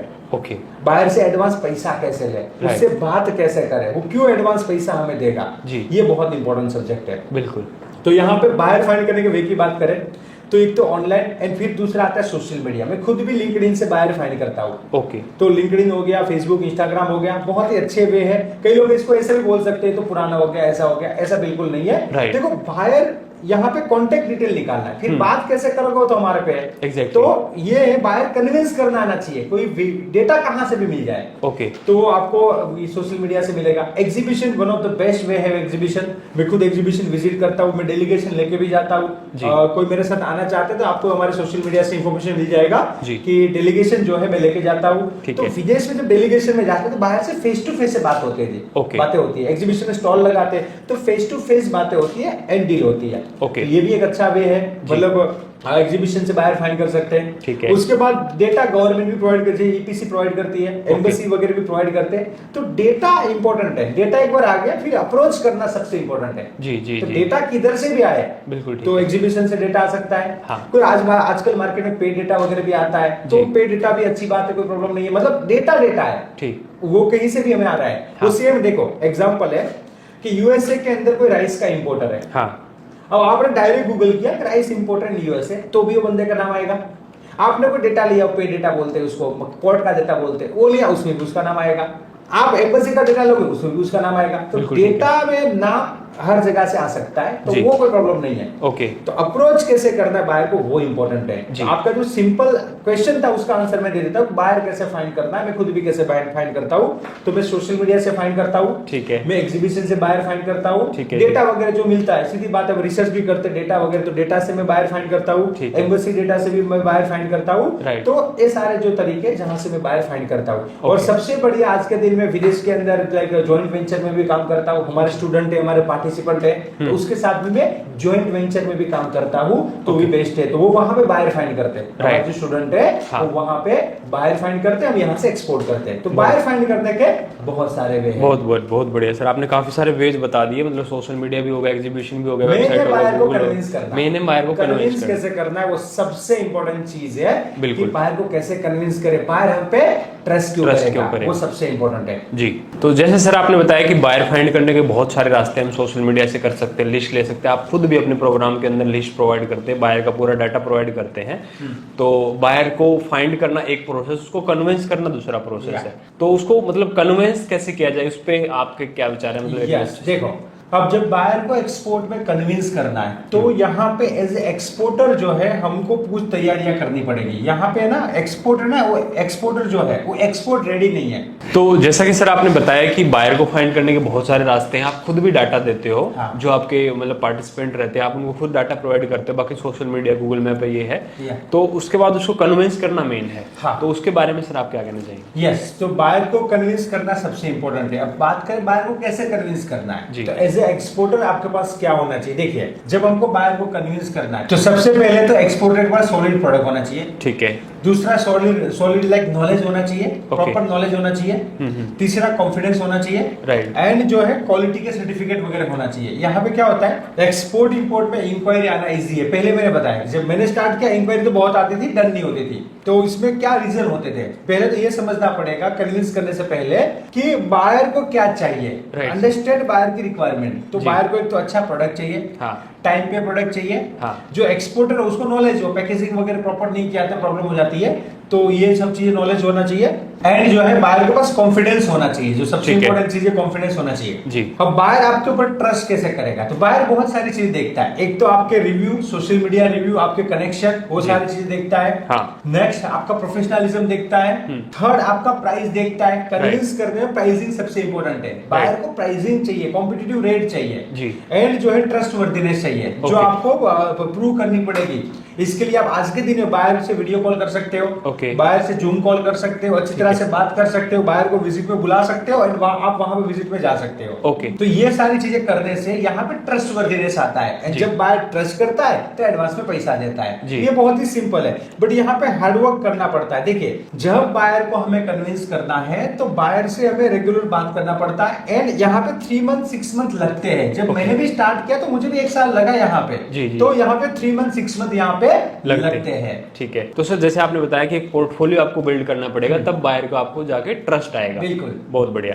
तो सर जैसे पेमेंट और गवर्नमेंट सपोर्ट की बात करते हैं, तो सेफ पेमेंट टर्म्स एक्सपोर्ट में क्या होती हैं, इंपोर्ट में क्या होती हैं? हाँ देखिए, एक्सपोर्ट में की बात करें हम के सेफ पेमेंट टर्म, तो लाइक 100% एडवांस हो गया, 50% एडवांस हो गया, 50% बिफोर डिलीवरी हो गया जी, तो ये सेफ पेमेंट टर्म में आता है। उसके बाद एलसी पे काम करते हो, लेटर ऑफ क्रेडिट पे काम करते हो, तो सेफ पेमेंट टर्म में आता है। इंपोर्ट में तो फिर क्या होता है कि एज ए इंपोर्टर हमें पैसा देना ही रहेगा, एलसी वगैरह पे काम कर सकते हैं इंपोर्ट में भी, बट एज ए एक्सपोर्टर हमें क्या करना है, हमें जो है लाइक सेफ पेमेंट टर्म में काम करना है, जिसमें 50% advance, 50% before delivery, 50% advance, 50% copy of document, 50% advance, 50% LC.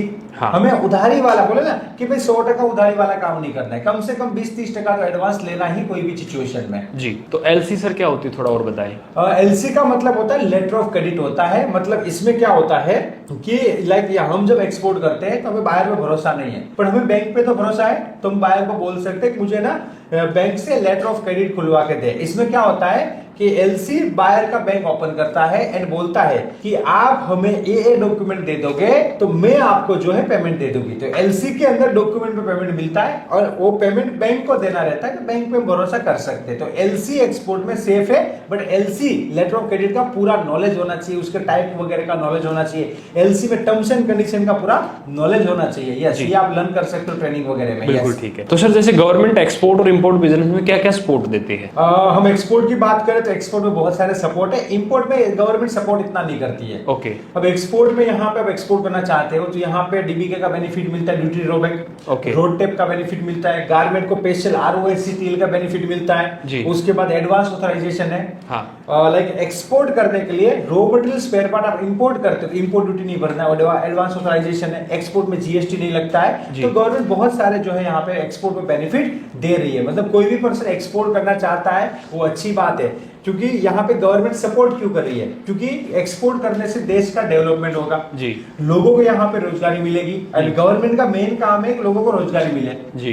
इसलिए तो मेक इन इंडिया कर रही है गवर्नमेंट, मेक इन इंडिया कर रही है, तो लोगों को यहाँ रोजगारी मिलेगा। तो यहाँ पे दो काम होगा, एक तो यहाँ पे क्या होगा, रोजगारी मिलेगा तो वो लोग कमाएंगे तो टैक्स वगैरह भी भरेंगे, और खर्चा करेंगे तो जीएसटी वगैरह कलेक्शन वगैरह आएगा, तो देश का डेवलपमेंट होगा। एंड दूसरा, एक्सपोर्ट करने से गवर्नमेंट लाइक विदेशी जो करेंसी होता है वो इंडिया में आता है, उससे भी बेनिफिट होता है, जिससे देश का डेवलपमेंट होता है। मतलब यहाँ पे रोजगारी मिलने से सारा जो प्रॉब्लम है गवर्नमेंट के और जो लोगों के वो सॉल्व होते हैं। कोई भी आदमी बेरोजगार है, बहुत सारा प्रॉब्लम हो सकता है, जब उसके पास रोजगारी है, पैसा है, आमदनी आ रही है, तो अच्छी बात है।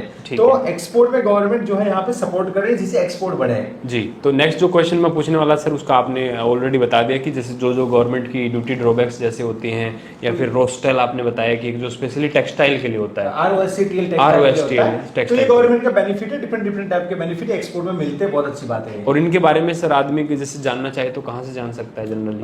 उसके बारे में आज तो इतना इंटरनेट है, तो गूगल करोगे गवर्नमेंट बेनिफिट तो भी मिल जाएगा, चैट जीटीपी आज तो एआई आ गया तो भी मिल जाएगा। यस, एंड हमारा जो मेंटरशिप वगैरह रहता है तो उसमें तो हम पूरा बताते हैं, ट्रेनिंग में भी हम पूरा बताते हैं, प्रैक्टिकल कैसे करना होता है, क्या करना होता है, डिटेल में होता है। आपको ऊपर से जानना है तो आपको ऑनलाइन मिल जाएगा सब डिटेल, कोई बड़ी बात नहीं है। डिटेल में जानना है तो डिटेल में कर सकते हो, ट्रेनिंग ले सकते हो, सीखना पड़ेगा, पूरा डिटेल में जाना पड़ेगा। ठीक, तो लॉजिस्टिक और शिपिंग पे हम लोग सर आ जाते हैं। सबसे बड़ा जो इसमें एक पार्ट आता है लॉजिस्टिक और शिपिंग का, तो shipment process step by step जैसे कैसे रहता है सर, इसमें कैसे स्टेप बाय स्टेप रहता है? ये जो है बहुत ही सिंपल प्रोसेस है।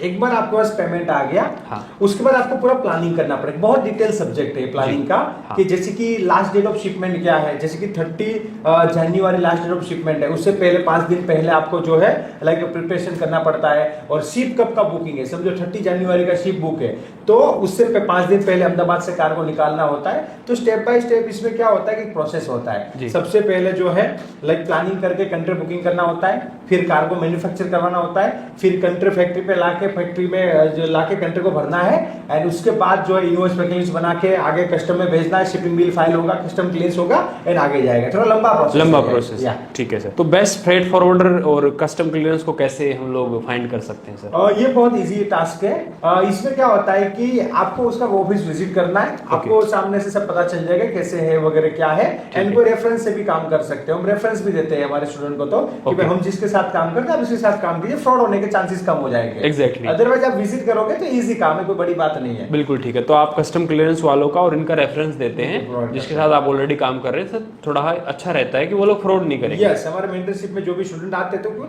देखो हमारा जो मेंटरशिप प्रोग्राम है, एक्सपोर्ट इंपोर्ट मेंटरशिप प्रोग्राम, वो ट्रेनिंग से आगे का प्रोग्राम है।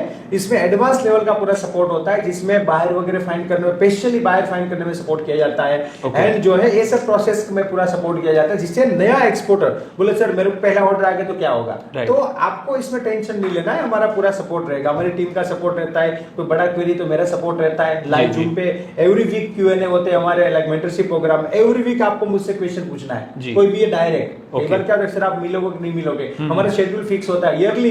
इसलिए तो देखो मैंने भी जब शुरू किया तो जीरो से शुरू किया, तो मुझे भी टाइम लगा, तो मुझे भी पता है कि एक्सपोर्ट इंपोर्ट एक दिन में शुरू नहीं होता है, तो उसमें टाइम लगता है। इसलिए प्रोग्राम जो है, ड्यूरेशन हमारा मेंटरशिप जो प्रोग्राम उसका 1 ईयर का ड्यूरेशन है, जिसमें स्टेप बाय स्टेप कंपनी बनाने से लेके बायर फाइंड करने तक पूरा सपोर्ट किया जाता है। इसमें लॉजिस्टिक जो मैंने बताया कि जो लंबा प्रोसेस है उसमें भी तो आपको कैसे प्लानिंग करना है, पैसा आ गया तो अब क्या करना है, कैसे करना है, क्या ध्यान रखना है, पैकेजिंग कैसे करना है जी। अभी मेरे पास एक ऑर्डर है यूएस के लिए, इको फ्रेंडली, लाइक गणेश मूर्ति का, लाइक गणपति जो फेस्टिवल वगैरह आ रहा है, तो वो आगे है अभी तो, बट प्लानिंग अभी से करेंगे तभी तो होगा ना। अभी तो बनवाने का ऑर्डर दिया है, और वो भी इको फ्रेंडली, पेपर से बनाना है वगैरह से, तो उसका ऑर्डर है। तो उसका मैं वही मेरे बायर से बात कर रहा था, पैकेजिंग में मतलब इसमें जो है मैं ऐसे करके दूंगा आपको, क्योंकि जो है यहाँ पे मेन इंपोर्टेंस, अब थर्मोकॉल कई जगह पे थर्मोकॉल बैन हो गया है, वरना तो क्या था थर्मोकॉल में वो कर देते थे। तो अभी उसका भी तो थोड़ा जो है पूरा करके कैसे करेंगे, तो वो पैकेजिंग वगैरह भी सारा जो है उसमें हम गाइड करते हैं, सपोर्ट करते हैं। ओके, और सर डॉक्यूमेंटेशन में? डॉक्यूमेंटेशन तो पूरा वही तो बात, A to Z, मतलब A to Z एक्सपोर्ट, ये प्रोडक्ट में क्या डॉक्यूमेंट लगेगा, कहां से बनवाना है, कैसे बनवाना है, हमारे एसोसिएट कंसल्टेंट रहते हैं, सारे डॉक्यूमेंट बना के देते हैं। एक्सपोर्टर को उसका टेंशन ही नहीं रहता है, ठीक है। उसको एक ही काम करना है, बायर से बात करके बायर को कन्विंस करना है, और उसमें भी हम सपोर्ट करते हैं। देखिए यहाँ पे क्या होता है, मार्केट के अंदर आपको कोई बोला कि मैं बायर दूंगा, तो मुझे जेन्युइन सर्विस नहीं लगती है। अगर कोई किसी वजह से बायर है, जेन्युइन बायर है, एडवांस पेमेंट देता है, खुद ही एक्सपोर्ट कर देगा ना। सही बात है, सीधी बात है। तो बिल्कुल, तो यहाँ पे के बायर के नाम पे देखो, मैं आपको क्या बोल रहा हूँ, मैं आपको बायर का लिस्ट दूंगा, मैं आपको इंक्वायरी दूंगा कि मेरे पास आज के दिन में, मैंने आपको बताया आपके आगे कि अभी अफ्रीका से जो है मेरे पास राइस की इंक्वायरी है कि भाई उसको राइस चाहिए, तो वो मेरे पास इंक्वायरी है। अभी वो मैं हमारे मेंटरशिप के एक स्टूडेंट उसको देने वाला हूँ, अभी शाम को जो हमारी मीटिंग है, तो मैं उसको देने वाला हूँ। मेरे पास इंक्वायरी है, आप इसमें डायरेक्ट काम कर सकते हो। तो यहाँ पे इंक्वायरी दे सकता हूँ, मैं लीड दे सकता हूँ, कोई डायरेक्ट बायर हो जाएगा, मेहनत करनी पड़ती है। बिल्कुल, तो ये इंपॉर्टेंट चीज है। और बाहर में क्या कन्विंसिंग में टाइम भी लगता है। बिल्कुल बिल्कुल, बाहर को ट्रस्ट तो आना चाहिए ना किसी पे भी, तो ये चीज है। तो आपको आपका बाहर ढूंढना चाहिए। तो यहाँ पे क्या आपको बेनिफिट रहता है, वो मोदी साहब बोलते हैं डबल इंजन की सरकार है। राइट। तो डबल इंजन की सरकार, तो यहाँ पे डबल इंजन से बाहर ढूंढना है। एग्जैक्टली। एक तो आपको मेहनत करनी ही करनी, इसमें कोई डाउट ही नहीं है। आपको बहुत सारी मतलब अच्छी मेहनत कर रही है, बट हम भी आपके साथ मेहनत करेंगे आपके बायर फाइंड करने में। जो इनबाउंड इंक्वायरी आ रही है आप वो शेयर करते हो। यस, वो भी बहुत बड़ी चीज हो जाती है सर। जैसे मान लो एक तो जनरल डाटा हो गया, और जो आपके पास खुद चल के आ रहा है, वो तो छन के आ रहा है ना। वो जेन्युइन बायर है। जेन्युइन बायर, जेन्युइन इंक्वायरी, तो जेन्युइन आप बायर देते हो तो बहुत अच्छी बात है। मेंटरशिप प्रोग्राम बायर नहीं, देखो मतलब वो बायर की इंक्वायरी, कई बार जॉइंट वेंचर में काम करते हैं, हमारा मार्केटिंग अच्छा रहता है, तो हमारा जो है इंक्वायरीज वगैरह आना है, तो वो तो कॉमन है। राइट, क्लियर कट बात करनी है। बायर का इंक्वायरी देते हैं, बायर फाइंड करने में सपोर्ट करते हैं, डबल इंजन वाला। आप भी मेहनत करो, हम भी आपके लिए सपोर्ट करेंगे। हमारी टीम इसलिए तो बनाई हमने कि भाई हमको जो है, जो बंदा यहाँ पे आता है, तो उसका क्या कंसर्न है, सर मेरे को बायर चाहिए। अब देखो बायर रेडीमेड तो कहीं मिलेगा नहीं। अगर कोई बायर बोले रेडीमेड में बायर दे, तब मैं 1 लाख रुपया दे देता हूँ, लाओ बायर। सही बात, हम यहाँ बैठे बैठे एक्सपोर्ट हो जाएगा। मुझे विदेश जाना, बायर से मिलना, बात करना, इतना कुछ करना ही नहीं पड़ेगा, मेरे तो कहीं खर्चा बच जाएगा। बिल्कुल बिल्कुल। समझना, कोई बाहर देता तो 10 लाख का स्टॉल रख के, कोई गलफुट दुबई में स्टॉल क्यों रखता? बिल्कुल सही बात है। अगर बाहर यहाँ पे ऐसे ही है तो ठीक है, कोई 1% में कहीं जेन्युइन हो सकता है। नहीं, हम तो दे रहे तो अच्छी बात है, पर मुझे इतना भरोसा 99% भरोसा नहीं है। देखो दुनिया में बोले अपवाद तो किधर भी हो सकता है, तो वो कोई रहता है अच्छा जेन्युइन सर्विस दे सकता है। पर अगर नए एक्सपोर्टर हो तो आपको ध्यान रखना, कहीं फंसना नहीं है। राइट, वरना ये नए एक्सपोर्टर के लिए चीज है कि भाई कोई आपको बोलेगा हम बाहर दे देंगे जी, तो आपको ध्यान रखना है कि भाई बाहर देना जो है डायरेक्ट थोड़ा मुश्किल रहता है। दे सकता है बट मुश्किल रहता है, फैक्ट बात है। बिल्कुल। तो सर जैसे इसमें बहुत सारे टर्म्स भी यूज होती हैं लॉजिस्टिक शिपिंग में, EXW, FOB, CIF, ये सब क्या रहती है? ये इनकोटर्म है। अभी 11 इनकोटर्म है। एक्सवर्क हो गया, एफओबी हो गया, सीआईएफ हो गया, सीपीटी हो गया, लाइक सीआईपी हो गया, डीपीयू हो गया, डीएपी हो गया, डीडीपी हो गया। 11 इनकोटर्म है ये। या एफएस हो गया, लाइक फ्री अलोंगशिप बोलते हैं, एफओबी फ्री ऑन बोर्ड बोलते हैं, सीएनएफ हो गया, कॉस्ट एंड फ्रेट हो गया, सीआईएफ हो गया। तो ये 11 इनकोटर्म है जो लाइक एक्सपोर्ट इंपोर्ट में यूज होती है। बहुत सारे नए लोगों को इसका नॉलेज ही नहीं रहता है। इवन नए लोगों को नॉलेज नहीं रहेगा, जो एक्सपोर्ट करते हैं ना उसको भी इसका नॉलेज नहीं रहता है, वो गलत इनकोटर्म यूज करते हैं। मैंने बहुत सारे एक्सपोर्टर देखे, मैंने बहुत सारे लाइक यहाँ पे एज ए कंसल्टेंट मेरे कोई प्रॉब्लम आते हैं तो मेरे पास आते हैं। जब मैं उसका इनवॉइस देखता हूँ तब पता चलता है एक्सपोर्ट किया है बाय एयर और सीआईएफ इनकोटर्म यूज किया है। सीआईएफ बाय सी का इनकोटर्म है, बाय एयर में यूज नहीं होता है वो। बाय एयर में सीपीटी सीआईपी होता है। इवन मैं एक सेमिनार लेने गया था, तो यहाँ पे प्लास्टिक एसोसिएशन अहमदाबाद में गया था मैं। तो सेमिनार में जो मैं लेक्चरर था, स्पीकर था, तो मैंने वहाँ पे पूरा लॉजिस्टिक के बारे में सेमिनार था मेरा। मतलब मेरे को टॉपिक लॉजिस्टिक दिया गया था कि सर आप लॉजिस्टिक के बारे में बताइएगा जी। तो इनकोटर्म वगैरह के बारे में मैंने बताया। फिर मैं सेमिनार देके बगल में बैठा था, वहाँ नीचे बैठा था। तो जो चेयरमैन थे उसके प्लास्टिक एसोसिएशन के जो चेयरमैन थे वो मेरे पास आए, बगल में बैठे कि सर जी आप इनकोटर्म बता रहे थे और बताए कि ये सीआईएफ बाय एयर में यूज नहीं होता है। मैंने बोला हाँ सर। बोले सर मैं तो 10 साल से इंपोर्ट एक्सपोर्ट कर रहा हूँ और यही यूज कर रहा हूँ। सर आपकी बात सही है, लोग ये करते हैं इसमें, क्योंकि तो इंटरनेशनल है कि भाई सीआईएफ जो है बाय सी में यूज होता है, बाय एयर में यूज होता है, उसमें सीपीटी सीआईपी। तो बोले कि मैं तो कर रहा हूँ, इसमें कोई प्रॉब्लम नहीं है। पर प्रॉब्लम कहाँ पे आती है, जब आपका इंश्योरेंस वगैरह क्लेम आएगा ना, तब वो लोग बोल देंगे इनकोटर्म गलत है, ये नहीं होगा, हम आपके क्लेम पास नहीं करेंगे। बाकी इसमें क्या था, 80 देखो एक तो और कोई भी काम आप करते हो 80% आप गलती करते हो पकड़े नहीं जाते हो, ओनली 20% में पकड़े जाओगे जी। क्या है वो देखो, एसीआई कुछ भी इनकोटर्म कुछ भी लिख दिया, कौन देखने वाला है बताइए। सही बात है। इसको वेरीफाई कौन करेगा, टाइम नहीं होता ना किसी के पास। सो हमारे कस्टम को से लेना देना नहीं है। इनकोटर्म क्या है, एफओबी है, सीआईएफ, उससे इतना प्रॉब्लम नहीं होता उसको। तो तभी तो ये हो रहा है ना, इतना हो तो एक्सपोर्ट हो रहा है, तो वो जिसको इतना टेंशन नहीं है इतना, क्योंकि वो आपका रिस्क है। दूसरे को वेरीफाई यहाँ पे कौन करेगा जी। तो और वेरीफाई करेगा, समझो इंश्योरेंस वाला इंश्योरेंस निकाल के भी देता है, वो भी वेरीफाई नहीं कर रहा है। ये तो इंटरनेशनल लॉ के हिसाब से, मतलब इनकोटर्म तो ये रूल है, इनकोटर्म के रूल है, तो मेरे घर के किसी का रूल नहीं है, तो वो भी वेरीफाई नहीं करते, इंश्योरेंस निकाल के दे देते। बताइए सर बाय एयर शिपमेंट में तो ये लगेगा, फिर भी वो उसको नॉलेज नहीं इतना। उसको इंश्योरेंस निकालना है कि प्रीमियम है 10 लाख का है, उसका परसेंटेज के हिसाब से जो भी निकलता है वो 5,000 प्रीमियम आ गया, तो 5,000 दे दो, प्रीमियम निकल गया, तो चीजें ठीक है। वो उतना नहीं देखते कि आपने इनकोटर्म गलत लिखी हुई। Yes yes. तो जो एक्सपोर्ट करते हैं, एक्सपोर्टर बड़े एक्सपोर्टर गलती करते हैं, बताइए यहाँ पे, ये तक नॉलेज नहीं है। तो नॉलेज बहुत इंपॉर्टेंट है। और नए लोग यहाँ पे आते हैं तो बोलते हैं कि सर नहीं हमको तो आता है। ये जो एक्सपोर्ट कर रहे हैं उसको भी वो भी थोड़ा मतलब इतना नॉलेज नहीं होता है। बहुत सारी चीजें, इसमें बहुत सारी चीजें हैं, बट यस प्रॉपर नॉलेज लेके आगे बढ़ना चाहिए एक्सपोर्ट इंपोर्ट में जी सर। तो इसमें सर जैसे नेक्स्ट मेरा ये क्वेश्चन है कि टेस्टिंग, क्वालिटी स्टैंडर्ड, इनका क्या रोल रहता है? इसका अच्छा रोल रहता है। जो भी प्रोडक्ट हम एक्सपोर्ट करते हैं वो टेस्टिंग वगैरह करवा के एक्सपोर्ट करना होता है। एक और बात बता देता हूं मैं आपको, नए एक्सपोर्टर को टेंशन रहता है कि सर हम एक्सपोर्ट करेंगे, गुड्स रिजेक्ट हो गया तो क्या करेंगे। तो यहाँ पे क्या होता है, जनरली जो है जब हम एक्सपोर्ट करते हैं, specially food, pharma and chemical product में एक्सपोर्ट करने से पहले क्वालिटी टेस्ट हो जाता है। ओके। एंड फिर क्वालिटी में पास हो जाता है, फिर उसे अच्छी तरह से प्रॉपर वैक्यूम पैक वगैरह, जो भी फूड वगैरह में तो होता है वैक्यूम पैक वगैरह, तो वो पैक करके एक्सपोर्ट करते हैं, फिर क्वालिटी का कोई इश्यू नहीं आता है। पाइसिस बोर्ड का तो रूल ही है पाइसिस में तो, कि भाई उसको पाइसिस बोर्ड का जो लैब होता है वहां से कंपलसरी उसका एनालिसिस रिपोर्ट, टेस्टिंग रिपोर्ट उसको करके ही फिर ही आगे कस्टम में जाएगा और आगे फिर जाएगा। ये पैकेज स्पाइसेस सर या रॉ स्पाइसेस? कोई भी स्पाइसेस, दोनों के लिए फूड तो मतलब इसका टेस्टिंग तो हमें करवाना पड़ेगा। क्वालिटी टेस्ट तो यहाँ पे लगेगा ही लगेगा। इसमें क्या होता है, स्पाइसेस में ऐसा लास्ट में हुआ भी है कि इंडिया से कंट्री यूरोप में एक्सपोर्ट हुए, और यूरोप में वो टेस्टिंग हुआ और वो कंट्री में वो टेस्ट फेल हो गया, अब वो लोगों ने वापस भेज दिए, तो इंडिया का नाम खराब हुआ। गवर्नमेंट ने क्या कर दिया, एक्सपोर्ट करने से पहले हम टेस्ट करेंगे जिससे कोई प्रॉब्लम ना आए। एग्जैक्टली। तो गवर्नमेंट यहाँ पे बहुत सपोर्टिव है, यानी अच्छी बात है। कई बार कोई लोग बोलेंगे सर टेस्ट का पैसा लगता है, ये लगता है, वो लगता है, पर भाई वहां जाके फेल हो गया उससे तो अच्छा ही है। ऐसे एक्सपोर्टर तुमको बहुत नुकसान हो जाएगा। बिल्कुल बिल्कुल, नाम भी खराब होगा। सही बात है सर, बिल्कुल सही बात। और कभी कभी तो क्लेम भी कर सकता है आपके ऊपर। ओके। तो अभी इसने क्यूमिन सीड है, क्यूमिन सीड का कंट्री होता है 50, 60, 70, 80 लाख का हो जाता है। तो अब 70 लाख का कंटेनर है, अब वहां रिजेक्ट हो गया, उसने 70 लाख दे दिया था, कस्टम पास ही नहीं करेगा। बोले या तो डिस्ट्रॉय करो या वापस ले जाओ। ओके। और वो 70 लाख रुपए 70 लाख रुपीस दे चुका है। राइट। तो क्या करेगा?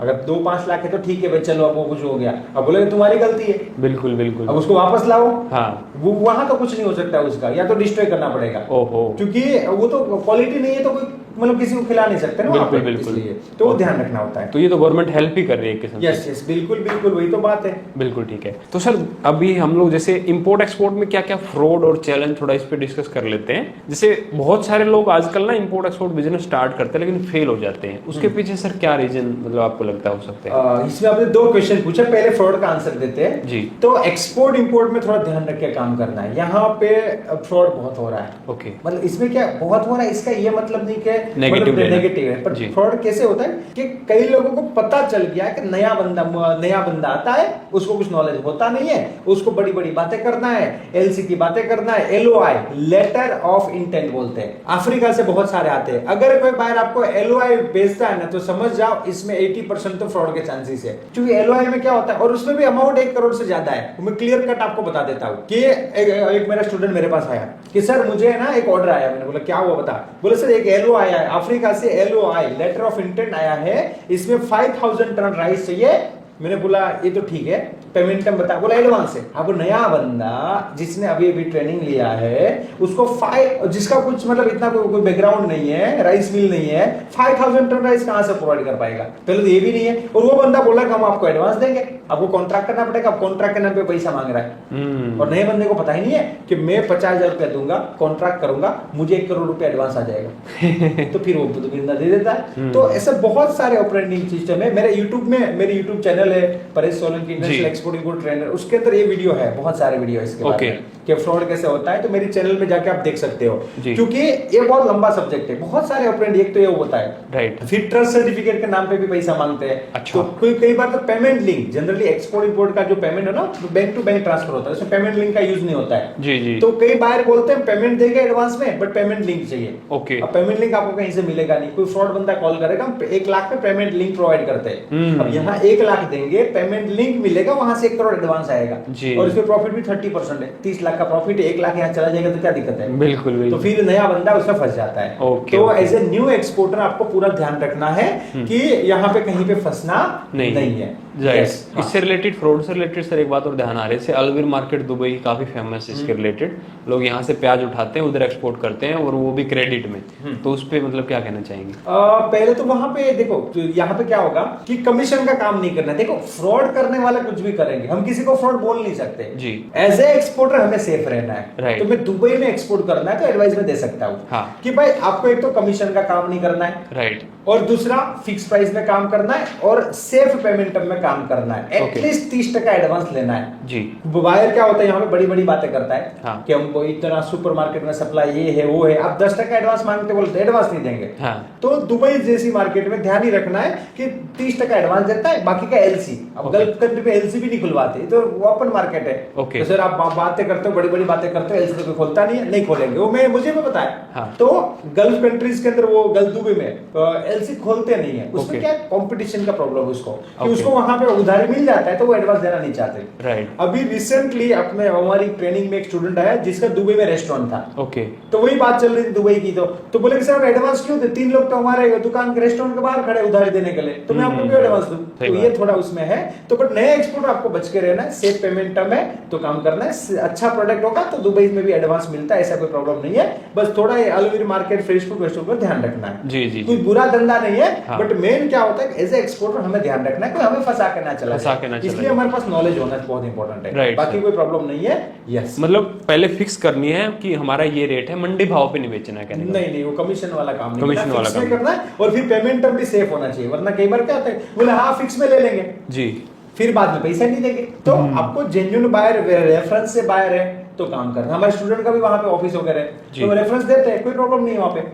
वहां पे जो है, बट रेफरेंस से काम हो, जेन्युइन है। आज तक हम जो है 5 साल 7 साल से काम कर रहे हैं, तो कोई प्रॉब्लम नहीं है जी। तो ये प्रैक्टिकल बात है जी।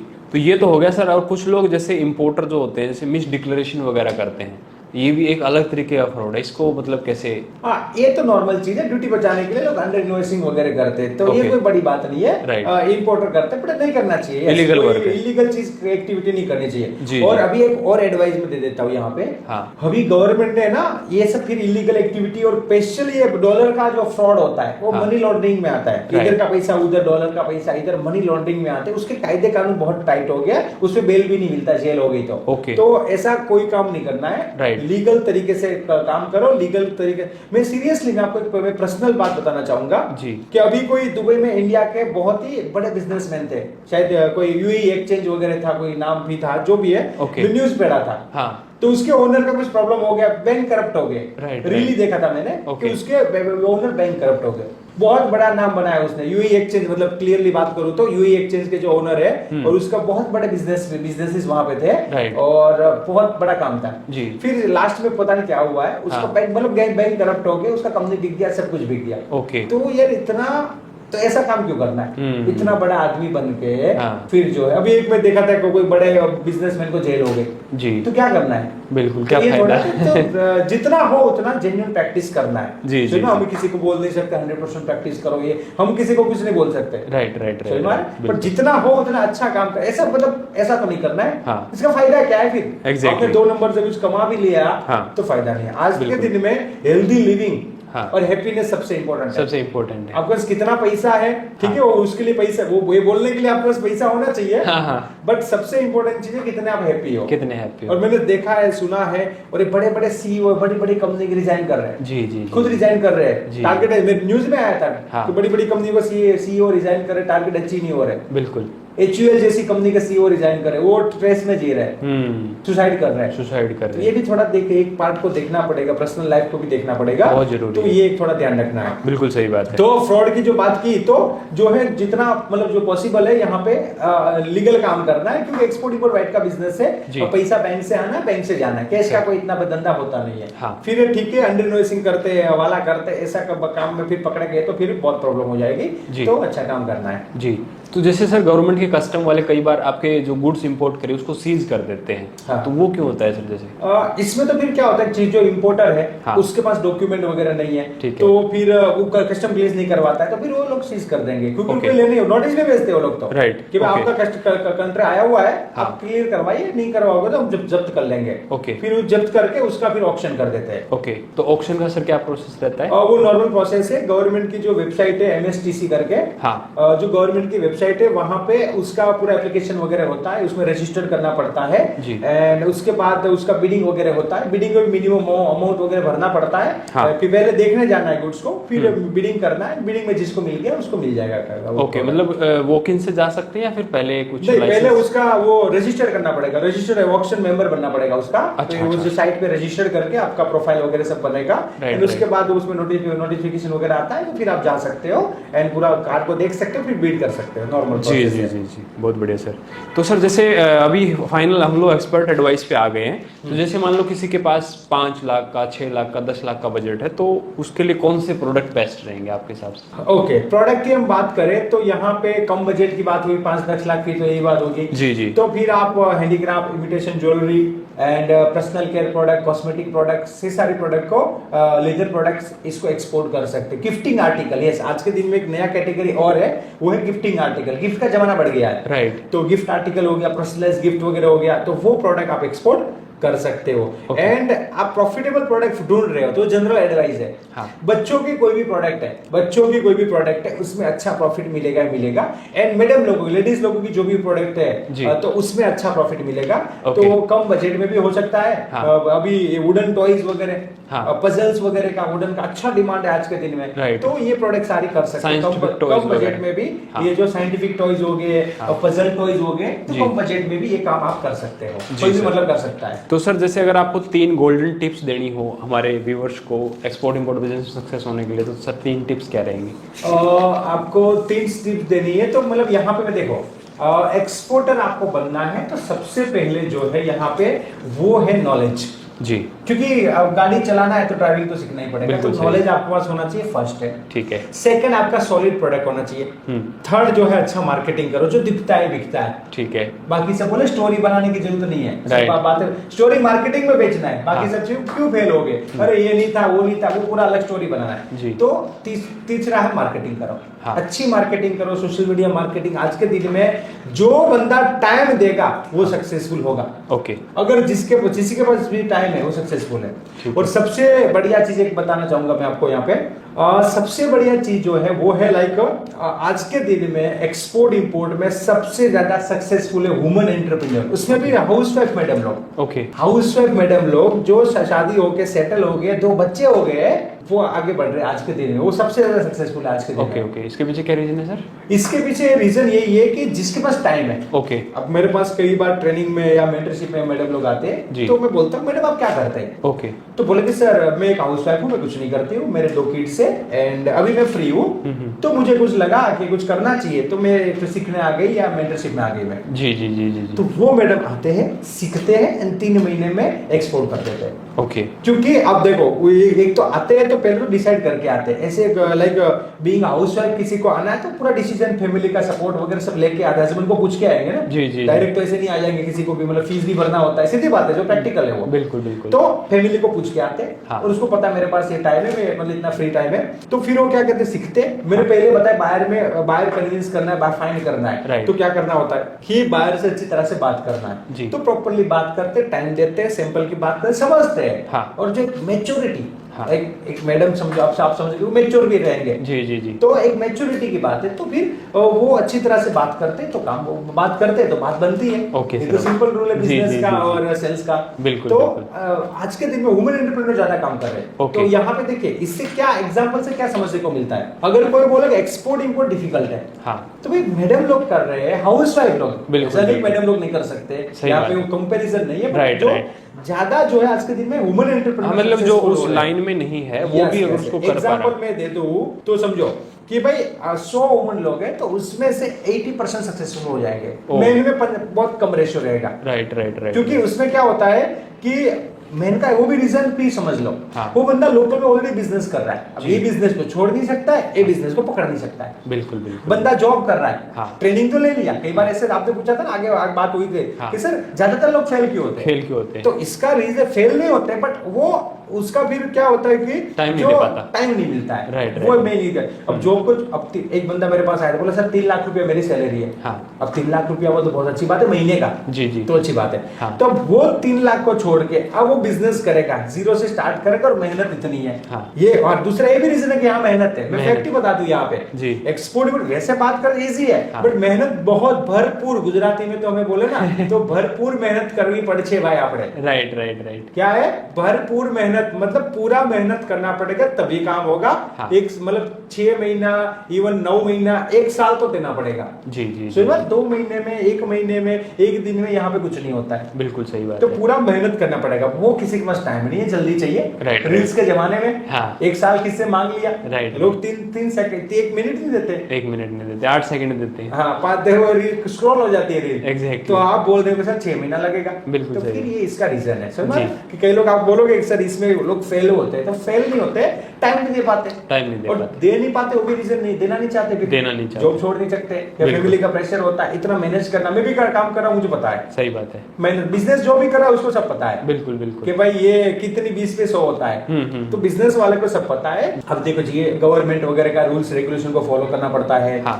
तो मतलब वो एक काम है हमारा, टाइम देना पड़ेगा ना। Right, सब ये सब जो है अकाउंटिंग देखना पड़ेगा, अगर Exactly. अकाउंटिंग आप देखोगे नहीं तो कैसे धंधा होगा। बिल्कुल सही बात फिर है। मार्केटिंग देखना पड़ेगा। हाँ। उसके बाद यहाँ पे सप्लायर का देखना पड़ेगा, बाहर का देखना पड़ेगा, थोड़े इनिशियल लेवल पे। जी। आज मैं बिजनेस कर रहा हूँ, हाँ। तो अकाउंटिंग वैसे मैं देखता हूँ, पर उसके लिए तो अकाउंटेंट है, सीए है। बिल्कुल। तो मुझे इसमें इतना ज्यादा कुछ नहीं। मार्केटिंग मैं देखता हूँ, पर उसके लिए तो पूरी टीम है। जी। उसके लिए तो पूरी टीम है। Right. आज मैं वीडियो भी बना रहा हूँ, मेरा यूट्यूब चैनल भी है। हाँ। तो मैं एडिट, मेरे को तो एडिट आता ही नहीं। बिल्कुल बिल्कुल। बिल्कुल। तो उसके लिए भी पूरी टीम है, पूरी टीम है, सही बात है। जब शुरुआत में किया तो मैं खुद भी करता था, जी मोबाइल में एडिट करके करता था, ये तो आता नहीं था इतना कंप्यूटर में, तो मोबाइल में वीडियो बनाया, कुछ थोड़ा बहुत एडिट मोबाइल में जो एप्लीकेशन में था करके कर दिया। ओके। आज अच्छी हुआ तरह से जो है पूरा सॉफ्टवेयर वगैरह, जी सारी चीजें। तो सर जैसे अभी ऑडियंस आप तक पहुंचना चाहती है, कोचिंग लेना चाहती है और मेंटरशिप प्रोग्राम ज्वाइन करना चाहती है, थोड़ा उसके बारे में बताएं, कैसे अप्रोच कर सकते हैं, प्रोसेस क्या रहता है? यस, तो हमारा जो है लाइक यहाँ पे एक तो नंबर यहाँ पे आप देख सकते हैं, वो नंबर पे कांटेक्ट कर सकते हैं। जी, मैं डिस्प्ले कर दूंगा, आपको नंबर दिख जाएगा। सर का पूरा आपको यूट्यूब चैनल का लिंक, इंस्टाग्राम का लिंक, सारे लिंक सोशल मीडिया के सर के आपको डिस्क्रिप्शन बॉक्स में मिल जाएंगे। बस वहां से हमें कनेक्ट करेंगे, पूरा इन्फॉर्मेशन मिल जाएगा। या हमारी वेबसाइट है paresh.solanki.com एंड एक है eximhelpdesk.com जो मेंटरशिप के लिए, ट्रेनिंग के लिए paresh.solanki.com है। ओके। एंड मेंटरशिप के लिए eximhelpdesk करके हमारा जो है वेबसाइट है, वहां पे पूरा इन्फॉर्मेशन अवेलेबल है। राइट। बाकी हमारी टीम को कांटेक्ट करेंगे, पूरा इन्फॉर्मेशन मिल जाएगा। जी, एक्जिम हेल्प डेस्क में देख रहा सर आप पूरा डॉक्यूमेंटेशन का पूरा सपोर्ट दे रहे हो। वहां पे जितना भी बहुत सारी चीजें अभी वो रिवील नहीं कर सकता यहाँ पे, बट बहुत सारी चीजें है, क्योंकि हमें देखो इसमें क्या होता है, मेरा जो काम है वो है कि बोलना कम है, करना ज्यादा है। बिल्कुल बिल्कुल, वो तो आपकी स्ट्रेटजी स्टार्टिंग से बाहर में देखो, मैं बाहर दूंगा, मैं आपको क्लियर नहीं बोला दूंगा, मैं बिल्कुल नहीं दूंगा, मैं लीड दूंगा। सही बात है सर। और मेरे पास कोई आकर मैं आपको दे सकता हूँ, क्या दिक्कत है? बिल्कुल, बट मैं नहीं बोलूंगा ये कि मैं आपको बाहर दूंगा, नहीं। राइट। आया देखो, इसमें क्या मेरे पास लीड आया, मैं आपको दे सकता हूँ, इसको चाहिए।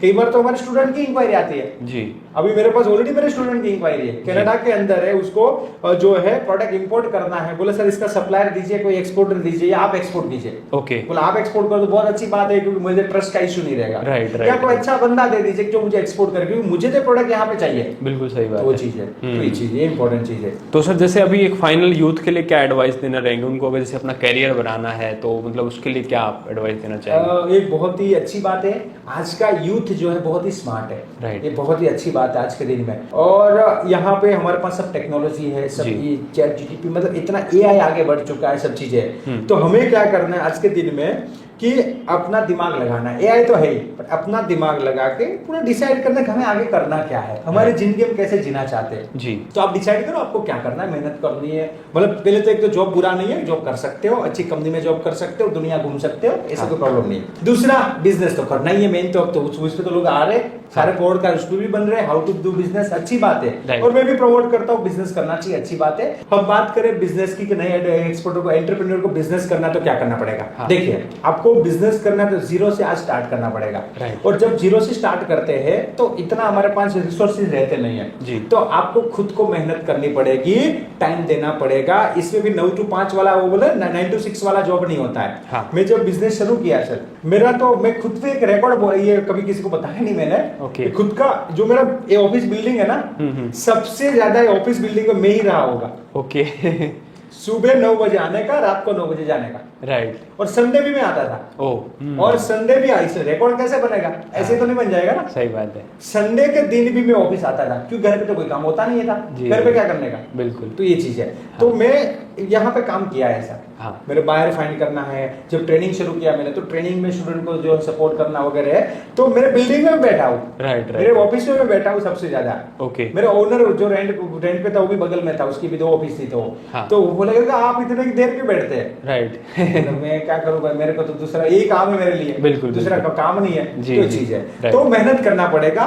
जो भी लोग बिजनेसमैन है उसको पता है कितना मेहनत किया। यहाँ पे बोलते हैं ना कि लोगों ने मेरी सक्सेस देखी है, मेरे पैरों के चाले नहीं देखे। बिल्कुल। जो पैर में जो प्रॉब्लम है वो किसी ने देखा नहीं। तो चीज है, तो मेरी एडवाइस है, यस मेहनत लगेगा, चाहे जॉब करो तो भी मेहनत है, बिजनेस करो तो भी मेहनत है, बट यस आप एक्सपोर्ट इंपोर्ट बिजनेस स्पेशली कर सकते हो, बहुत ही अच्छी अपॉर्चुनिटी है। और अगले 5 से 10 साल जो हमारी गवर्नमेंट का विजन है 2047 तक का, बहुत ही बढ़िया रोड मैप है, अपॉर्चुनिटी अच्छी है, गवर्नमेंट का सपोर्ट है, तो बिजनेस कर सकते हो। राइट। यस, यहाँ पे अच्छी अपॉर्चुनिटी है। और जब आप आगे बढ़ना चाहते हो, कुछ करना चाहते हो, मेहनत करना चाहते हो, तो फिर बिजनेस बेस्ट है। इसमें तो कोई डाउट ही नहीं है। राइट। तो कोई भी पर्सन बिजनेस कर सकता है। बहुत अच्छा लगा सर आपसे डिस्कस करके, बहुत सारी चीज़ों पे हमने डिस्कस किया, पूरा इंपोर्ट एक्सपोर्ट की मास्टर क्लास बना दी। ऐसा कंटेंट मतलब सर ने दिया है जो इंटरनेट पे अवेलेबल ही नहीं है कहीं भी। आपको पूरा देखे कैसा लगा, आप अपने लाइक, व्यू, शेयर, कमेंट आप शेयर कर सकते हैं। बाकी सर का मैं नंबर आपको ड्रॉप में दे दूंगा, पूरे लिंक विंक आप वहाँ पे मिल जाएंगे, आप सर से भी कनेक्ट कर सकते हो। So thank you so much Paresh sir, आपसे मिलके बहुत अच्छा लगा। Thank you and thank you. आपका जो डायलॉग